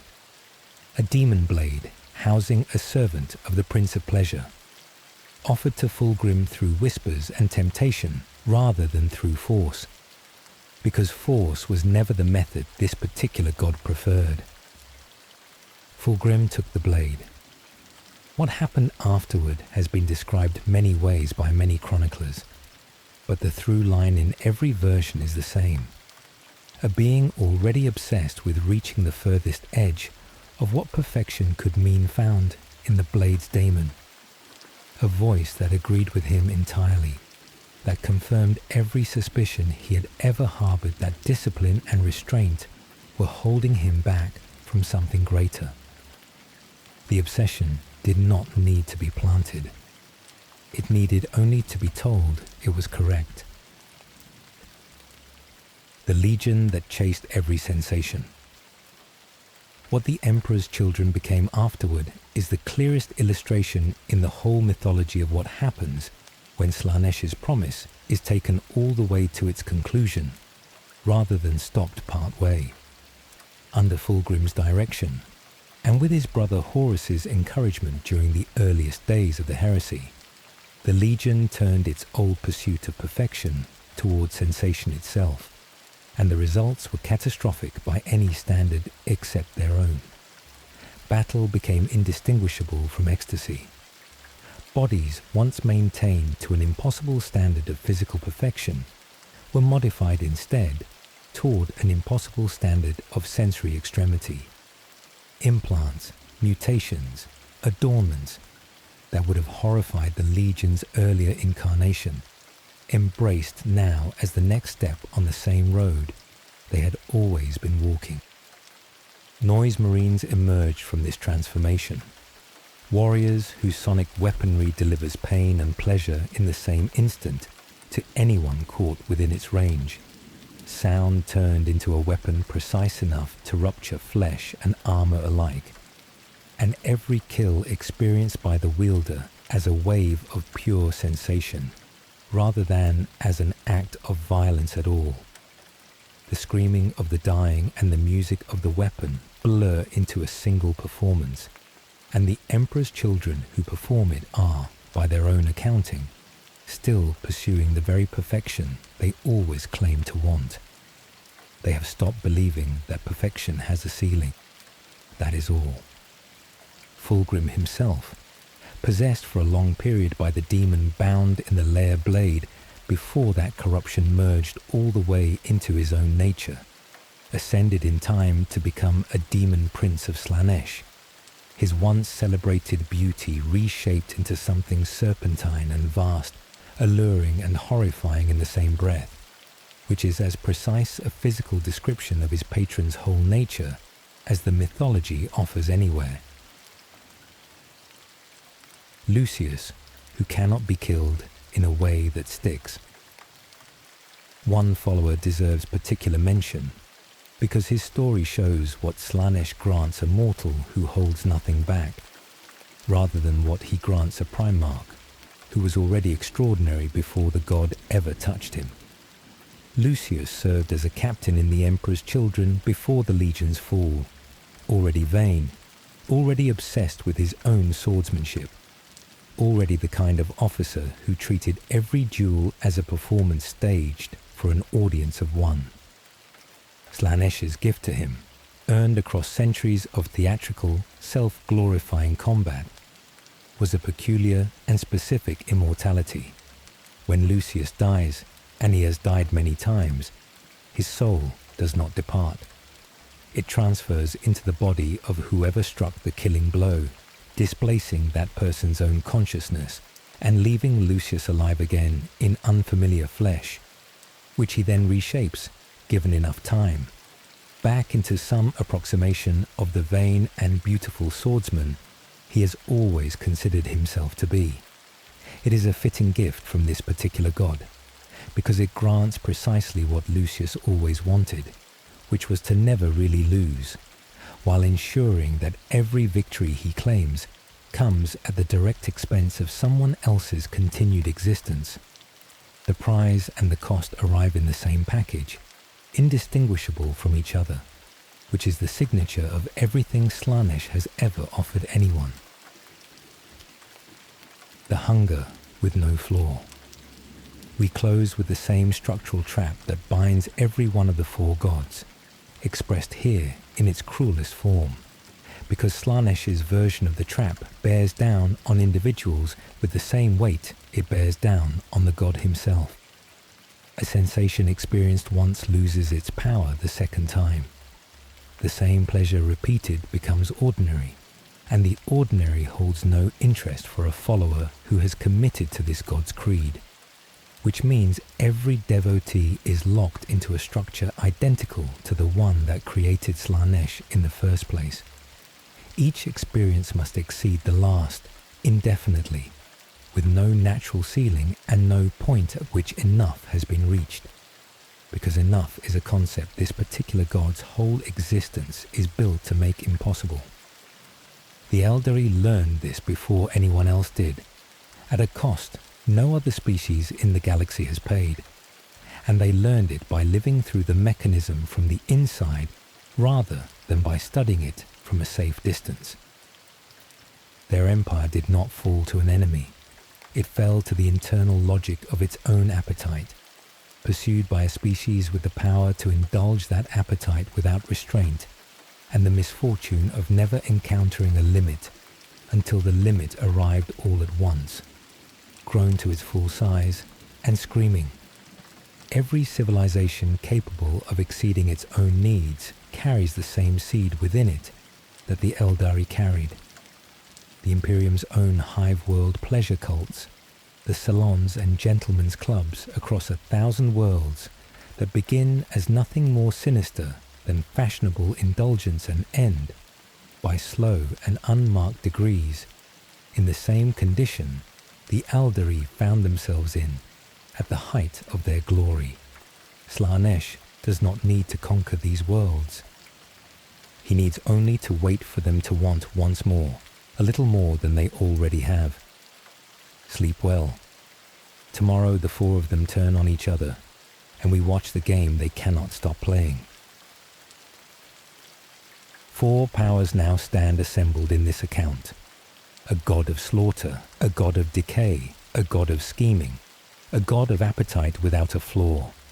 Between them, they command demon legions beyond counting, hold domains in the realm of chaos that dwarf material empires, and draw strength from every emotion produced by every thinking creature in the galaxy. Set against them stands an Imperium sustained by a corpse on a throne, an ancient Eldari remnant scattered across void-born cities, a green tide with no strategy, a machine race waking piecemeal from a 60-million-year sleep, and a handful of younger species with no idea what is pressing against the walls of reality on every side. By any accounting, this contest should have ended a long time ago. It has not, and the reason is the subject of tonight. They fight each other, constantly, viciously, and with more attention than any of them gives to the material universe. The great game, as demonologists have come to call it, is the 4 powers' endless war for supremacy over one another, and it is the single most important reason the galaxy still exists. Why they cannot divide the spoils. The first question anyone asks about this arrangement is why 4 entities with a shared interest in corrupting the material universe do not cooperate, and the answer sits in the structure of what they are rather than in any failure of diplomacy. Their power is not additive.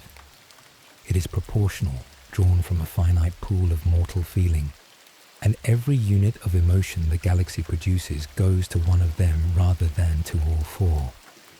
A soul that dies screaming in rage feeds Khorne and does nothing for Slaanesh. A civilization that collapses into indulgence feeds Slaanesh and starves Khorne of the war it might otherwise have fought. Every gain by one power is a loss to the others in the same instant, measured out of the same supply. Which means the 4 are not partners in a shared enterprise who happen to squabble. They are competitors for the same resource, and the resource is us. Cooperation between them is possible only in the narrow circumstances where a specific outcome benefits all 4 at once, and such circumstances are rare enough that when one occurs, the whole galaxy feels it. Territory works the same way on the far side of the membrane. The domains of the 4 are not fixed borders on a stable map. They expand and contract according to each power's current strength, and where they meet, demon legions clash without pause. Bloodletters against plague bearers, demonettes against pink horrors.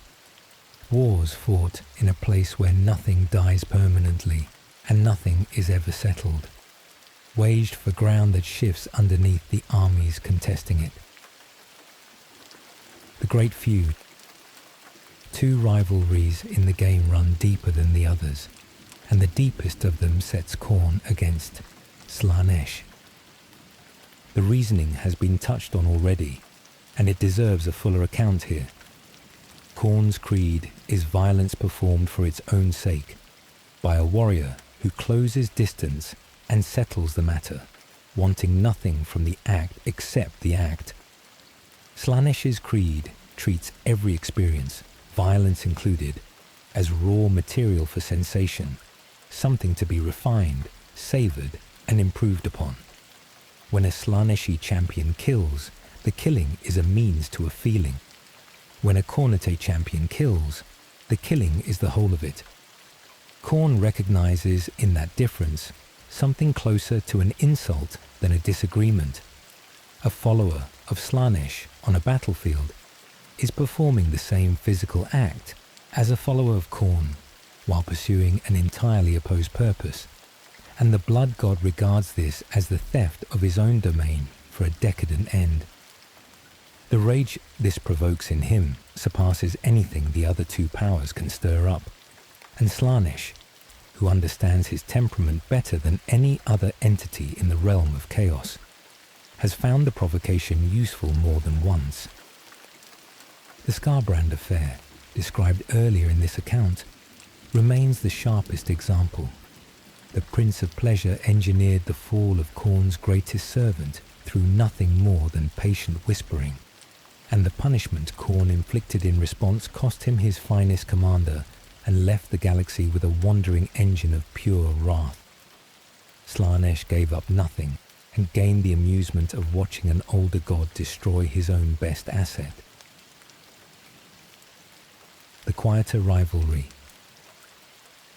Against Khorne and Slaanesh's open loathing, the enmity between Nurgle and Tzeentch runs colder and in some ways deeper into the bone. Tzeentch is change with no destination, plots folded inside plots, nothing permitted to settle. Nurgle is the opposite proposition. Every process arrives where it was always going to arrive, no matter how cleverly anyone tries to divert it, and cleverness itself decays along with everything else. A schemer who spends a millennium engineering an outcome will watch that outcome rot on schedule, and Nurgle takes a quiet satisfaction in the watching that no amount of Tzeentchian ingenuity has ever managed to disturb.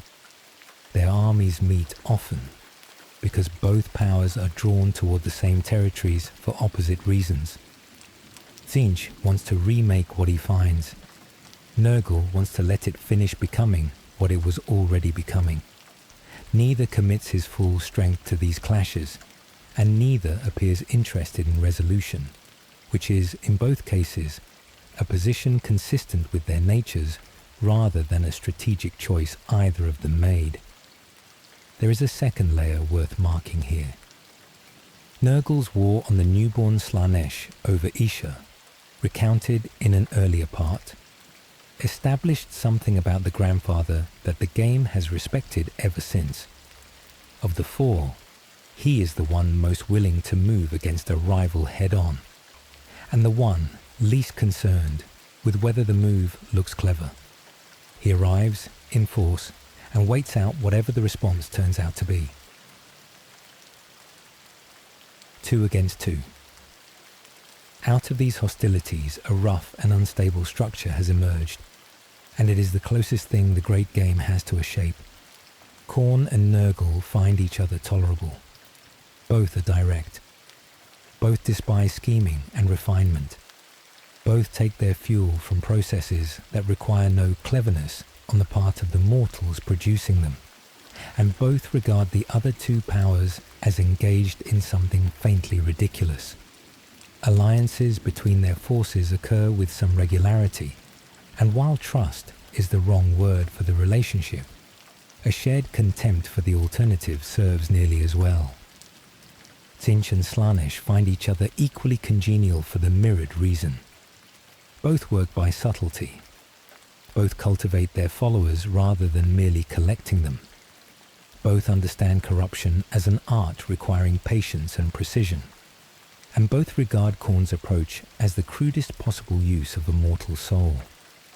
Their cooperation, when it occurs, tends to be more effective than the other pairs, and also more likely to end in one of them betraying the other for reasons the survivor will describe afterward as having been part of the plan all along.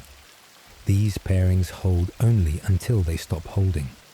A power that grows too strong draws the other three toward it, regardless of prior arrangement, because the game's underlying arithmetic overrides every alliance the moment one player begins to look like a winner. No configuration among the four has ever lasted long enough to be called stable. how the game is fought down here.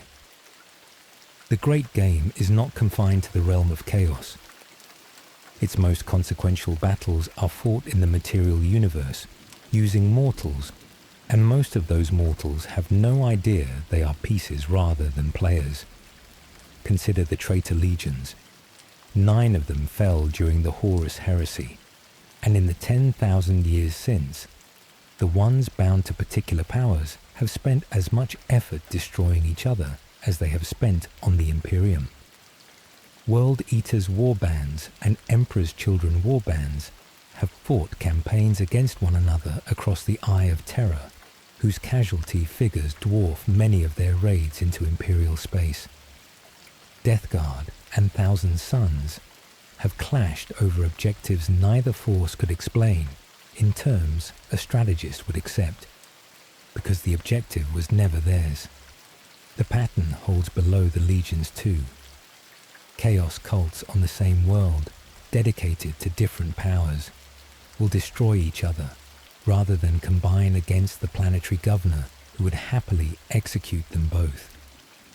Champions who have earned genuine favor find themselves ordered against other champions of comparable standing, and the loser's soul goes to the winner's patron, transferred from one ledger to another. Every mortal war fought between servants of different powers is a wager settled in the realm of chaos, and the settlement is the only part the gods care about, which produces one of the darker ironies in the whole arrangement. A Khorne warlord and a Slaanesh warlord annihilating one another in some forgotten system have, between them, spared the Imperium 2 invasions it never knew were coming, and neither warlord will ever understand that this was the purpose their devotion served. The ones who serve all 4. Against this background stands a faction whose existence is the most dangerous development in the history of chaos, and it is dangerous for a reason that has nothing to do with raw power. Chaos Undivided describes those who serve the ruinous powers collectively, rather than binding themselves to a single patron. They take gifts from all 4, or from whichever is most useful at a given moment, and they refuse the obsessions that come with exclusive devotion. A warband dedicated to Khorne cannot maneuver. The god will not permit patience. A warband dedicated to Slaanesh will abandon a secured objective to chase a sensation. An undivided warband can do neither of those things, and can therefore do something none of the single patron forces manage with any reliability. It can execute a plan. Abaddon, the despoiler, commands the greatest of these. Once first captain of the Sons of Horus, he took the shattered remnants of that legion and rebuilt them as the Black Legion. And for 100 centuries since he has done the one thing the gods themselves cannot, pursued a coherent, long-term strategy against the Imperium of man. 13 Black Crusades stand to his name. The Imperium's own records treat the earlier ones as failures, and Imperial doctrine has taken considerable comfort from that assessment across the millennia. The comfort was misplaced. Later scholarship, assembled from what the Inquisition permits itself to acknowledge, reads those campaigns as stages rather than defeats, each one removing a specific obstacle, gathering a specific artifact, or testing a specific defense, in service of an objective Abaddon had held since before most of the worlds he attacked were settled. The 13th achieved it. Cadia fell, the fortress world whose pylons had held the Eye of Terror in check for 100 centuries, and its destruction tore open the Great Rift and cut the Imperium in half. Every earlier crusade the Imperium had filed as a victory turns out to have been groundwork for the one that was not. Aititi. What Abaddon understands. Sit with what the despoiler represents in the context of this whole account, because he is the answer to the structural problem the 4 gods cannot solve for themselves. The gods cannot win. Each one's appetite would end its own supply the moment it was satisfied, and their mutual hostility prevents the coordinated assault that would finish the galaxy in an afternoon. They are considered as a threat, hobbled without remedy by being what they are. Abaddon suffers from none of these limitations. He has an appetite that can be satisfied because what he wants is the Imperium destroyed and the Emperor's corpse removed from the throne, and those are finite objectives rather than infinite hungers. He can plan across millennia because no single patron's obsession interrupts him. He can accept help from all four powers without becoming any one of them, and across 100 centuries he has demonstrated that a mortal with a clear goal can accomplish what four gods with contradictory ones never will. The ruinous powers grant him what he asks for, and it is worth asking why. One reading holds that they cannot see past their own natures far enough to recognize the danger of a servant this coherent. Another holds that each of them believes it is using him, and that all four are correct, and that Abaddon has arranged this belief deliberately. A third, favored by the more pessimistic demonologists, suggests the four powers have grasped what he is and support him anyway, because a galaxy without the Imperium's stubborn resistance would produce a different flavor of despair rather than less of it. None of these readings has been settled, and the Imperium is in no position to wait for a conclusion. Cha'akiki. The lesser powers and what sits beneath the four. Before we close, a note on what else moves in the Sea of Souls, because the four great powers do not exhaust it. Beneath them exist innumerable lesser entities, minor gods, aspirant powers, accumulations of feeling that have taken form without ever growing large enough to threaten the established four. Most are consumed, absorbed into a greater power's domain, the way a stream feeds a river.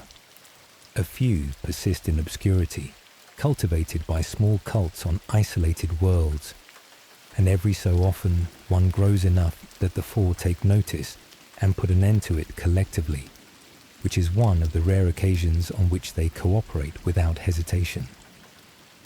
Older records of contested standing and no longer maintained in current imperial scholarship describe a renegade power whose nature was opposition to chaos itself, self-devouring, hostile to all four, and to its own worshippers alike.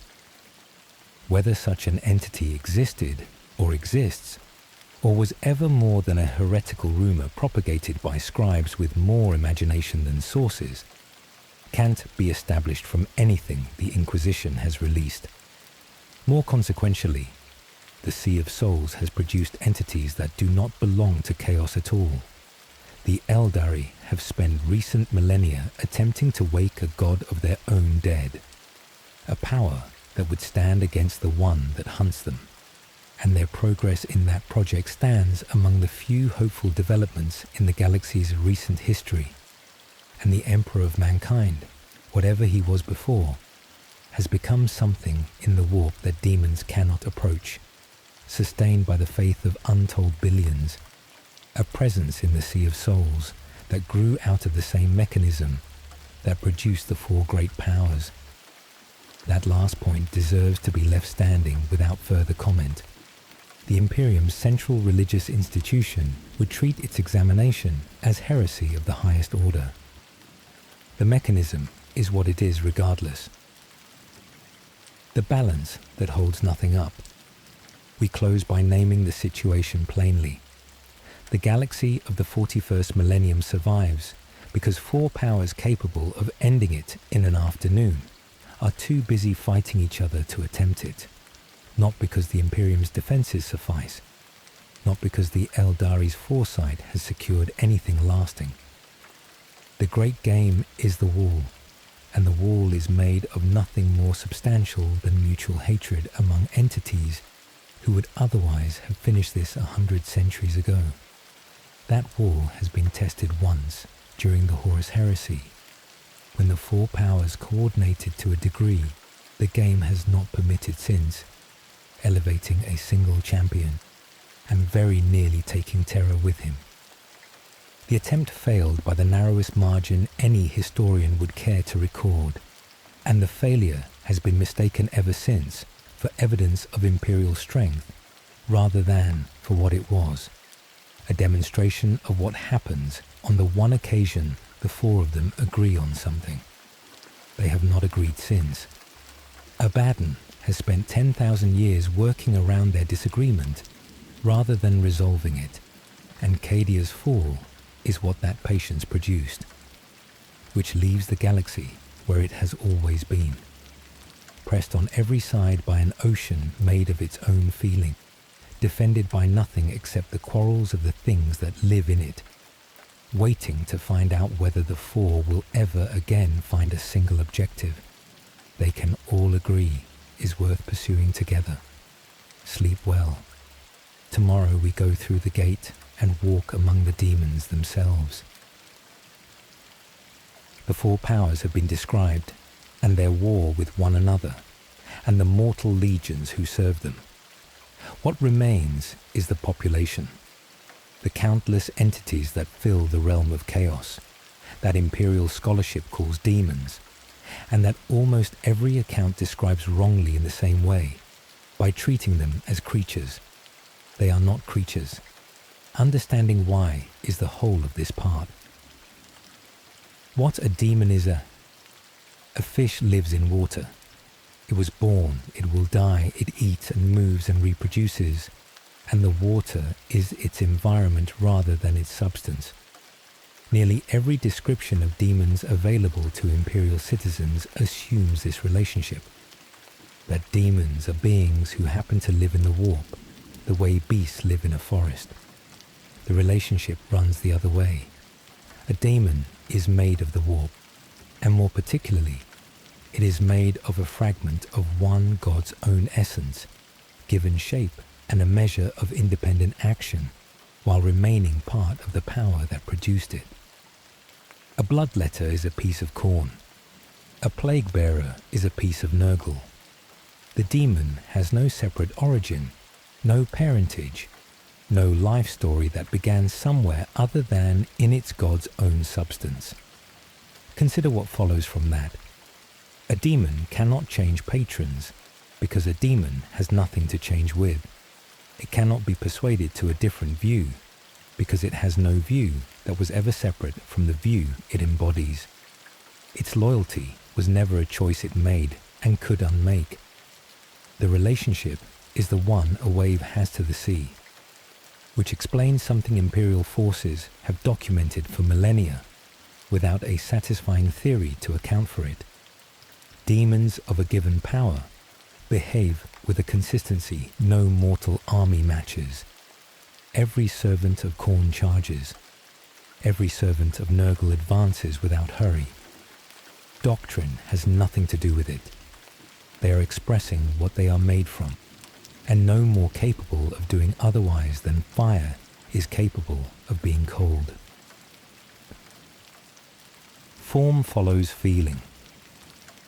A demon's appearance is dictated by the emotion it embodies rather than by any biological history, and the results are strange in ways that reward attention. Demons of Khorne are red, horned, muscled, armed with iron. Demons of Nurgle are bloated, single-eyed, cheerful in bearing. Demons of Slaanesh are androgynous, elegant, beautiful in whatever direction the observer's own mind finds beauty. Demons of Tzeentch shift and split, and refuse to settle into a stable outline at all. None of these forms evolved. No pressure selected for them.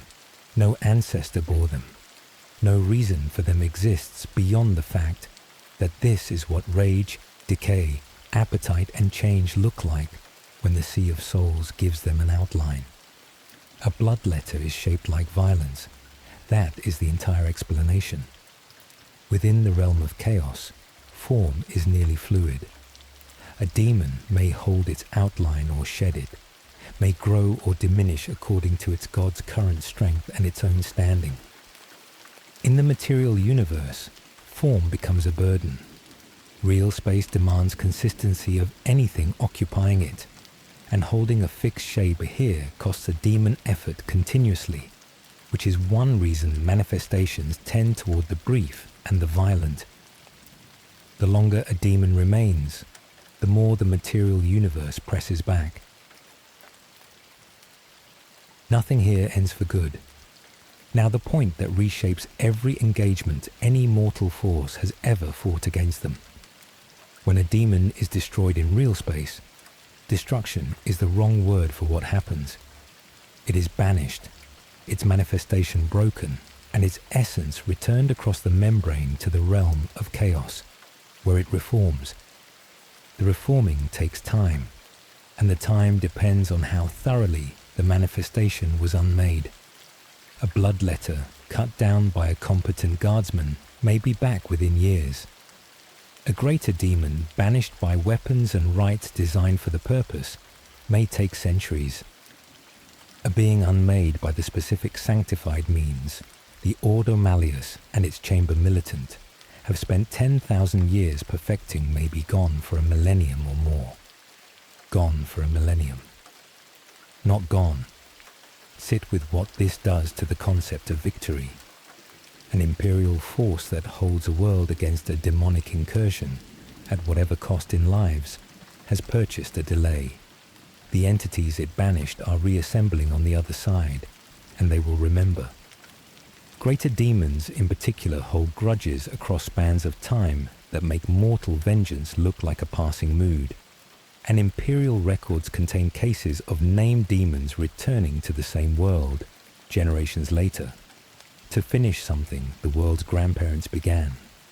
Which means the only threat of real weight available against a demon runs through punishment rather than through killing, diminishment, binding, imprisonment, the stripping of standing within its own god's hierarchy. And the beings best positioned to inflict those punishments are the demon's own patron and rivals rather than anything mortal. The true name. One thing mortals hold over demons, and it is the most dangerous knowledge in the galaxy. Every daemon of any significance has a true name, and a true name confers power over the thing named. Spoken correctly, with the correct rites, it can compel, bind, summon, or banish.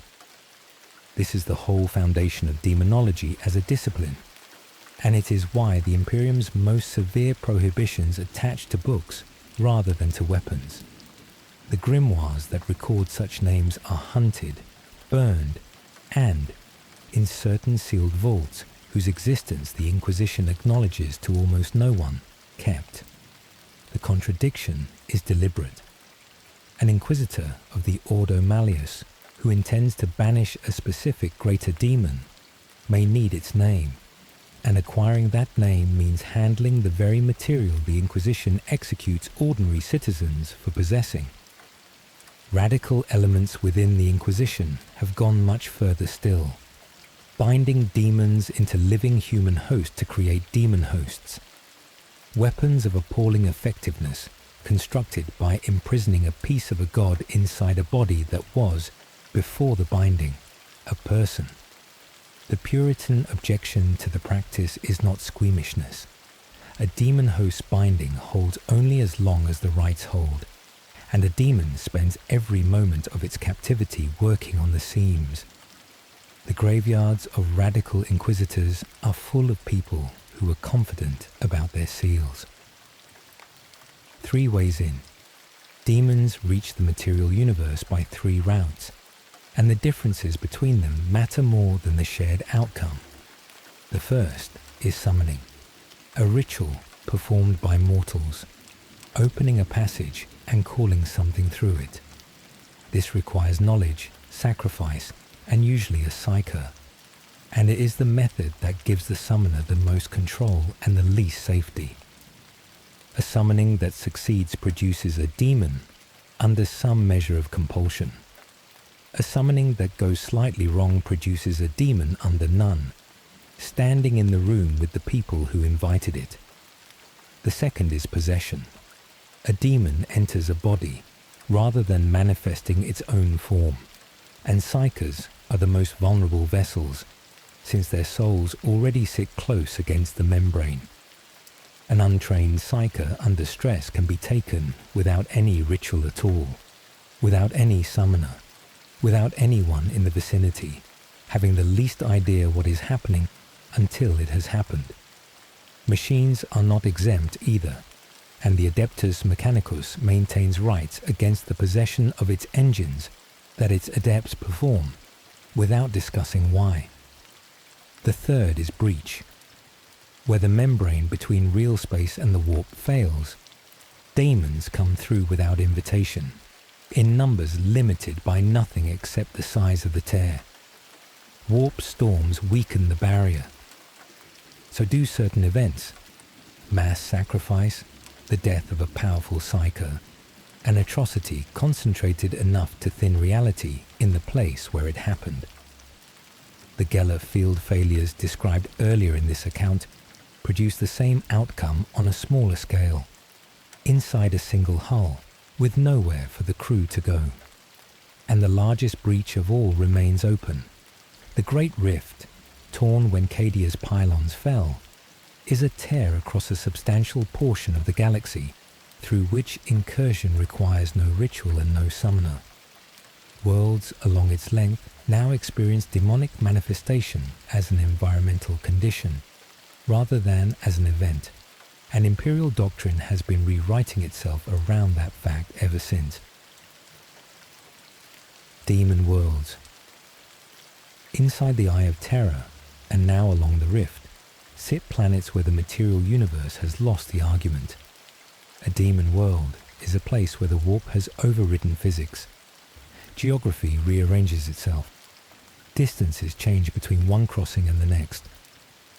Time runs unevenly across a single surface, so that one region ages while another does not. The sky holds whatever the world's ruler wishes it to hold, and the ground beneath a traveller's feet may be stone, or flesh, or something for which no material universe vocabulary exists. Each such world reflects the mind that governs it, which produces variety rather than uniformity. Medringard, held by the Iron Warriors Primarch, is an endless industrial fortress of iron and slag and labour without purpose, a monument to a mind that thought in siege works and never stopped. Sortiarius, the planet of the sorcerers, home to the Thousand Suns, is a place of shifting towers and impossible libraries suited to a legion of scholars bound to the god of change. The plague planet, Mortarian's holding, reproduces the garden's own logic on a planetary scale, built by a Primarch who has never forgiven the gift that let him build it. These worlds are not conquered territory in any sense a strategist would recognize. They are extensions of their rulers, and taking one would require unmaking the ruler first, which is why Imperial forces that have entered the Eye of Terror across the millennia have so rarely come back with anything an administratum clerk could file.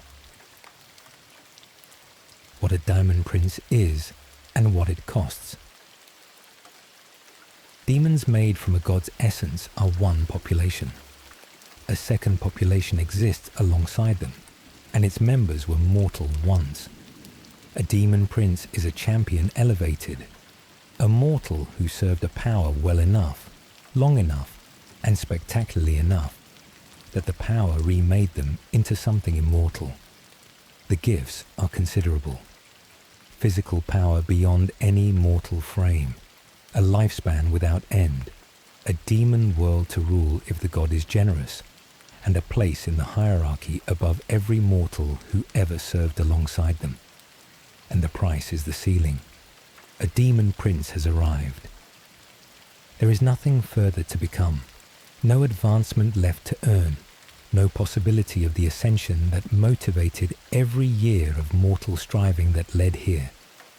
The reward for a lifetime of ambition is the permanent end of ambition's usefulness, and eternity is a long time to hold a position that cannot improve.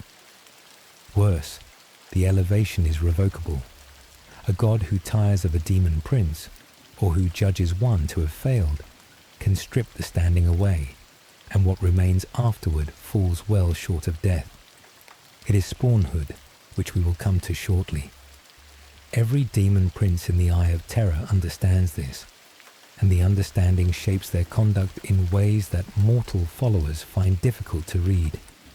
A prince may take extraordinary risks to demonstrate continued worth, or may withdraw from action entirely to avoid the possibility of a visible failure. Ungron, Mortarion, Magnus, Fulgrim. 4 Primarchs.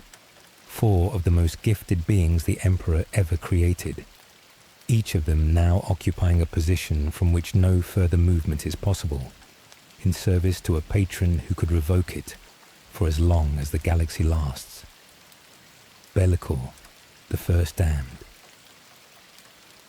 One demon prince stands apart from every other, and his story is the oldest continuous thread in this entire mythology. Be'lakor was the first mortal ever raised to demonhood, elevated in an age so distant that no reliable record of his mortal life survives, and for a period he held a standing among the powers that no one since has matched. What ended it, according to the accounts that discuss him, was the arrival of rivals. As other champions rose and other princes were elevated, Be'lakor's primacy became a thing to be contested rather than a thing to be assumed. The curse laid on him afterward was the work of all 4 powers acting in concert, which places it among the rare occasions when the great game paused for a shared purpose. He was condemned to serve as their herald, denied a domain of his own, denied any further advancement, and denied the release of destruction, an immortal messenger obliged to elevate other champions to the position he had lost. Be'lakor has spent every age since scheming toward his own restoration, and every scheme has failed, and he has continued anyway because the alternative would be to stop, and stopping is not available to him. He is, in the most exact sense this mythology offers, what a demon prince becomes after enough time has passed for the ceiling to become the whole of the experience. Spawnhood. We come to the failure state, and it is the thing every aspiring champion of chaos fears more than any battlefield death. Chaos rewards its followers with gifts, and gifts accumulate. Mutations, alterations, blessings that reshape flesh and mind toward whatever the granting power values. A champion who receives them and remains coherent rises. A champion who receives more than their will can organize does not. Chaos. Spawn is what remains. A mass of undirected mutation, limbs and mouths and organs generated without pattern, containing no mind capable of intention, and no memory of the person it used to be. It moves. It attacks whatever is nearest. Warbands keep their spawn and deploy them, because a spawn is still a weapon of a kind, and because the sight of one serves as instruction to every aspirant in the warband about what the road they are walking can produce. The worst part of the arrangement is that no follower can know in advance where their own limit sits. A gift accepted is a gift already taken effect. There is no trial period and no reversal. Every chaos spawn in the galaxy was, at some point, an ambitious warrior who believed they could carry one more blessing, and every one of them was wrong by a margin they never got to measure. What they want. We close with the question that sits underneath every account of demons ever written, and the answer is stranger than the horror stories suggest. A demon does not want conquest. It has no use for territory, no need for resources, no descendants to provide for, no future to secure. It cannot be bargained with in any durable way, because it has nothing to gain from an agreement and nothing to lose from breaking one. Every motive that makes mortal enemies predictable is absent. What a demon wants is to express what it is made of, at the greatest available intensity, for as long as the material universe will tolerate its presence.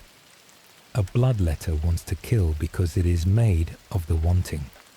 A demonette wants to be experienced. A plague bearer wants to share. None of these are decisions. They are the shape of the substance, which produces the observation this part has been building toward, and it is the one that lingers. To a demon, our universe is the strange one, a place where things hold their shape whether or not anyone wills it, where time runs in a single direction at a fixed rate, where a wound stays a wound and a mile stays a mile, and nothing responds to feeling at all. Demons find real space hostile, rigid, and thin. They come here anyway, because what they are made of was made by us, and the ocean they live in was filled, drop by drop, by every mind that has ever felt anything on this side of the membrane. They are our emotions, wearing shapes, coming home. Sleep well. Tomorrow, we ask the last question, whether any of them existed before we did. 7 nights ago, this account began with an ocean, and a claim about where its water came from. Every thought and feeling produced by every mind in the galaxy, bleeding across a membrane and pooling in a place with no geography, until the pools grew deep enough to take on shapes and the shapes grew hungry. Tonight we test that claim, because it contains a question the whole mythology turns on, and the setting has never given a clean answer to it. Did we make them? Or were they always there waiting for something to arrive that could feel enough to be worth feeding on? The case that we made them. The strongest evidence for the first answer is a matter of record rather than of theory, and we have already walked through it. Slaanesh was born, not in some unwitnessed antiquity, but in the early 30th millennium, at a moment the Eldari can date out of a specific civilization's specific excess, with a birth scream that consumed hundreds of worlds and left a hole in real space that is still there. Before that moment he did not exist. After it he did. No other event in the mythology is documented this cleanly, and if one of the four came into being this way, assembled out of mortal feeling until the accumulation reached a threshold and became a god, then the mechanism is established, and there is no reason to suppose the other three arrived by any different route. Rage accumulating for a longer span, decay accumulating for a longer span, ambition accumulating for a longer span. Same process, older start dates, larger results. This reading has an implication most imperial theologians would rather not carry to its conclusion. Under it, the ruinous powers are not an external enemy that found humanity and attacked it. They are a byproduct. The galaxy's thinking species have been manufacturing their own predators continuously, without intent, as a waste product of the ordinary business of feeling things, and the 10,000-year war against chaos is a war against animation. The case that they were always there. Against this sat a body of evidence, older and less well documented, pointing the other way. The Necrontyr, before they became the Necrons, encountered something in the warp during their earliest expansions. Their records, insofar as anything can be recovered from a species that ended its own biology 60 million years ago, describe an enemy already present, already hostile, already possessing the character the four powers display today. This was long before the Eldari existed, long before humanity, long before nearly every species now walking the galaxy. The war in heaven complicates matters further. That conflict, fought between the Old Ones and the Necrons and their Citan masters, spanned millions of years and consumed the psychic lives of entire species built for war.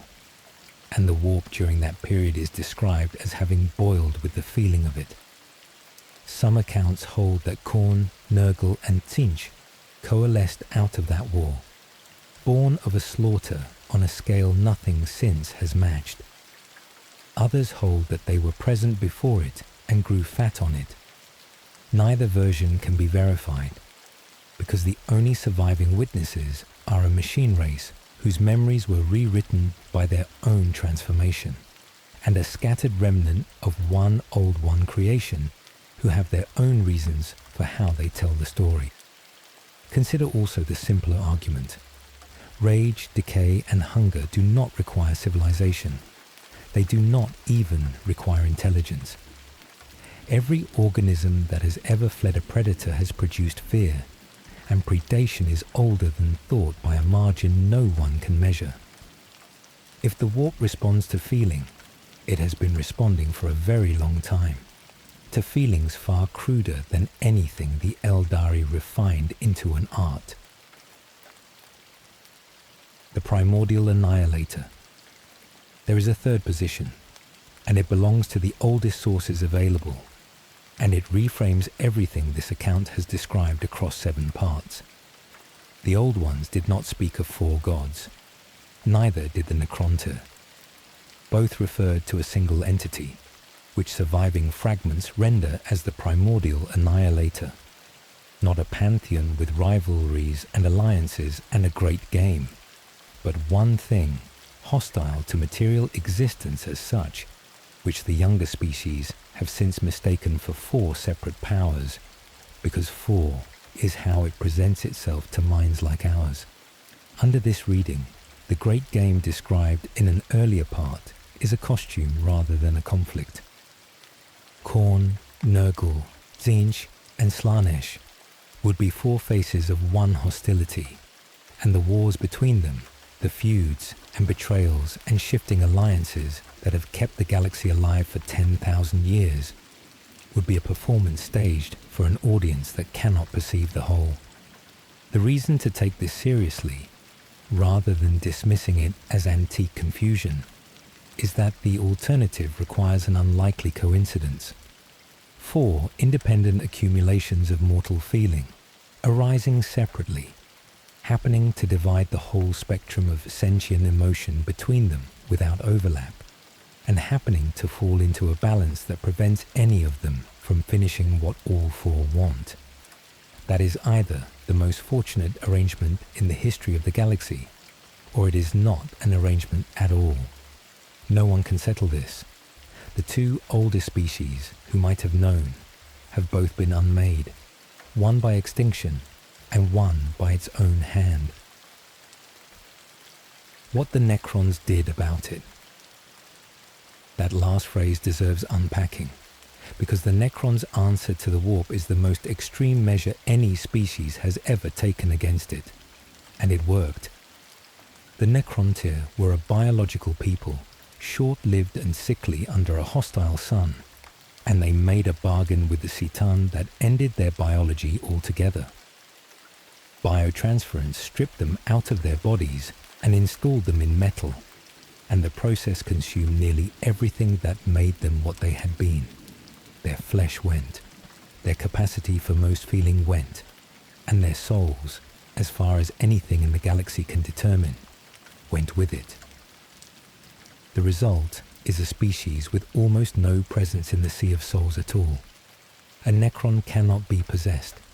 A Necron cannot be corrupted by a power that works through desire, because the machinery of desire was removed. Demons find nothing to grip. In a galaxy where every other species is a source of food and a potential vessel, the Necrons walk through the warp's influence as though it were weather happening to someone else. They paid for it with everything that made the payment worth making. A species that eliminated its own soul in order to become invulnerable to soul predation, and that has spent 60 million years since in a slow dynastic sleep, waking piecemeal into a galaxy full of younger races who cannot be made to understand what was traded or why. Their engineering left something behind that mattered more to the Imperium than the Imperium ever knew. The pylons on Cadia, blackstone structures of Necron manufacture, suppressed the warp across a region and held the Eye of Terror in check for 100 centuries. Human beings built a fortress world around alien machinery, whose purpose they never understood, defended it for 10,000 years, and lost it. And the tear that opened afterward is the Great Rift. How everyone else answered. Set the other species' responses side by side, because between them they exhaust the available strategies. The Eldari chose preservation, soul stones and infinity circuits, a funerary technology built to deny one god a harvest, and now the long project of waking Inead, a god of their own dead who might stand against the one that hunts them. It is the only attempt any species has made to answer a warp power with a warp power of their own design. The Orcs chose indifference, which turns out to work.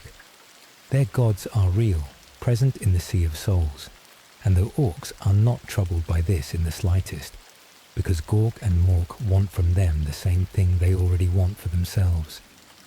A species whose deities' demands and whose own appetites coincide has no corruption problem, because there is nothing left to corrupt them toward.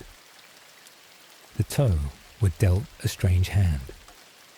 Their presence in the warp is faint, their souls small and dim by the standards of older species, and the demonic finds them difficult to reach. Whether this is a blessing of their youth or a limitation that will pass as their civilization matures and its feelings sharpen, is a question their own scholars have begun to ask. And humanity chose faith, which is where the last uncomfortable observation of this account lives. The one they made on purpose. The Imperium's central article of doctrine holds that the Emperor of mankind is a god, that faith in him shields the faithful, and that his presence in the warp is what demons cannot bear to approach. Every part of that is, by the standards of this account, verifiable. Faith in the Emperor has measurable effect. Sisters of Battle have produced miracles on battlefields in front of witnesses.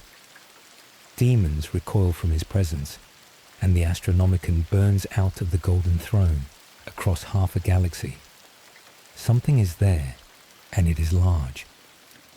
The uncomfortable part is the mechanism, because the mechanism is the one described in part 1 of this account and applied ever since to the enemy. A being that grows in the Sea of Souls, from the accumulated feeling of untold billions, that acquires power in proportion to the intensity and unanimity of that feeling, that is sustained by belief and would diminish without it. That is the description of a chaos god. The Imperium has spent 10,000 years running the exact process that produces the powers it exists to fight, aimed at a target of its own choosing, on a scale no pleasure cult of the Eldari ever approached. Whether the result is a fifth power, a counterpower, a defense, or something without precedent that the vocabulary of this mythology cannot describe, nobody in a position to investigate is permitted to. The ecclesiarchy treats the question as heresy of the First Order.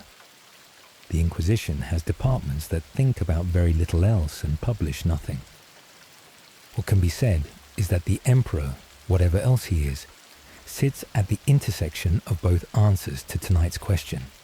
He was made by us, on purpose, out of feeling, and if he was, then the four were too. The 3 times it nearly ended. Before drawing the conclusion, it is worth counting the occasions on which the holding action came close to failing, because 3 stand out across the whole span of recorded history, and each one failed for a different reason. The first belonged to the Eldari, and they lost it. Their civilization did not fall to an invasion, or to a rival empire. It fell to the internal logic of its own appetite, and the fall was total enough that the survivors have spent the 10,000 years since organizing their entire existence around the consequences. No enemy fleet arrived. No siege was mounted. A species with more power than anything alive today went where its wanting took it, and the wanting had no flaw. The second was the Horus Heresy, and it is the only occasion on which all four powers pursued a single objective together. Everything described in this account about the great game, about proportional strength drawn from a shared supply, about alliances that dissolve the moment one player begins to look like a winner, was suspended for the length of that war. Four rivals agreed. A war master stood at the gate of the imperial palace with the emperor's own sons behind him and the emperor's own weapons in his hands, and terror came within a single duel of falling. What defeated it was not the Imperium's defences. It was one Primarch's willingness to walk toward a death he had already seen, and the Emperor's willingness to leave the throne, and a margin so narrow that no honest historian describes the outcome as anything other than luck. The third is still unfolding. Cadia fell in the 13th Black Crusade. The pylons went with it, and the Great Rift opened across the galaxy. The Imperium has not lost this one, and it has not won it either. What it has is a returned Primarch, a crusade launched into the darkened half of its own territory, and a war fought under conditions no imperial doctrine written before Cadia's fall anticipated. Notice the pattern across all three. The Eldari lost when nobody attacked them. The Imperium survived the heresy on a margin that could have gone the other way, and the present crisis arrived because a fortress held for 100 centuries by human beings who never knew what they were defending gave way at last. In none of these cases did the outcome turn on the strength of the powers arrayed against the defenders.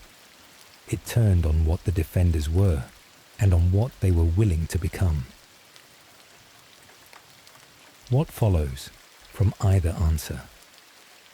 Take a step back now, because both answers arrive at a similar place, and the place is the point of the whole mythology. If we made them, the war has always been with ourselves.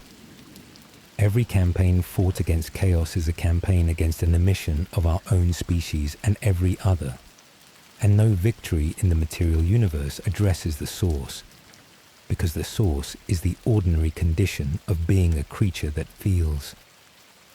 The Imperium could burn every cult on every world, and the sea would keep filling, because the sea fills from the living rather than from the corrupted. If they were always there, the situation is worse in a different direction. It would mean the galaxy contains a hostility that predates every current species, that has watched every civilization rise and fall, that was here before thought and will be hereafter, and that has never needed to hurry. Either way, the strategic conclusion is the same, and the Imperium's own doctrine has arrived at it by instinct without ever writing it down. This cannot be won. It can be held. 10,000 years of holding is what the Imperium has achieved, at a cost that includes 1,000 psychers a day, a corpse on a throne, and the systematic destruction of nearly everything humanity was before it started. What the sea is made of. We close where we began, with the water. Somewhere tonight, in the 41st millennium, a hive worker on a world nobody in this account has named is angry about something small. A soldier on a front line that will never appear in a dispatch is afraid. A scholar somewhere is ambitious, and a dying man somewhere else has stopped struggling and found the stopping easier than he expected. None of them are cultists. None of them have heard a name they should not have heard, or read a book they should not have opened, or knelt to anything. They are living ordinary lives in the way ordinary lives are lived, and every one of those feelings is crossing the membrane as it happens, arriving in an ocean that has no shore, adding one more drop to a body of water that has been filling since before the galaxy had a shape. The gods do not need worshippers. That is the whole of it, and it took 7 nights to arrive at. Khorne does not need anyone to say his name. He needs the shooting to continue, and it will. Nurgle needs nothing at all except time, and time is not in short supply. Tzeentch needs someone, somewhere, to want a future different from the present. Slaanesh needs someone to want a little more than they have. Every one of those conditions is satisfied right now by billions of people who would be horrified to learn what they are feeding. That is the situation of the galaxy in the 41st millennium. An ocean pressed against everything, filled by everyone, hungry, patient, and made entirely out of what its victims are. The Imperium calls it the warp. Its scholars call it the immaterium. And the Eldari, who understand it better than anyone alive, and paid more than anyone for the understanding, call it the Sea of Souls, and they are the ones who named it correctly. Good night, my friend.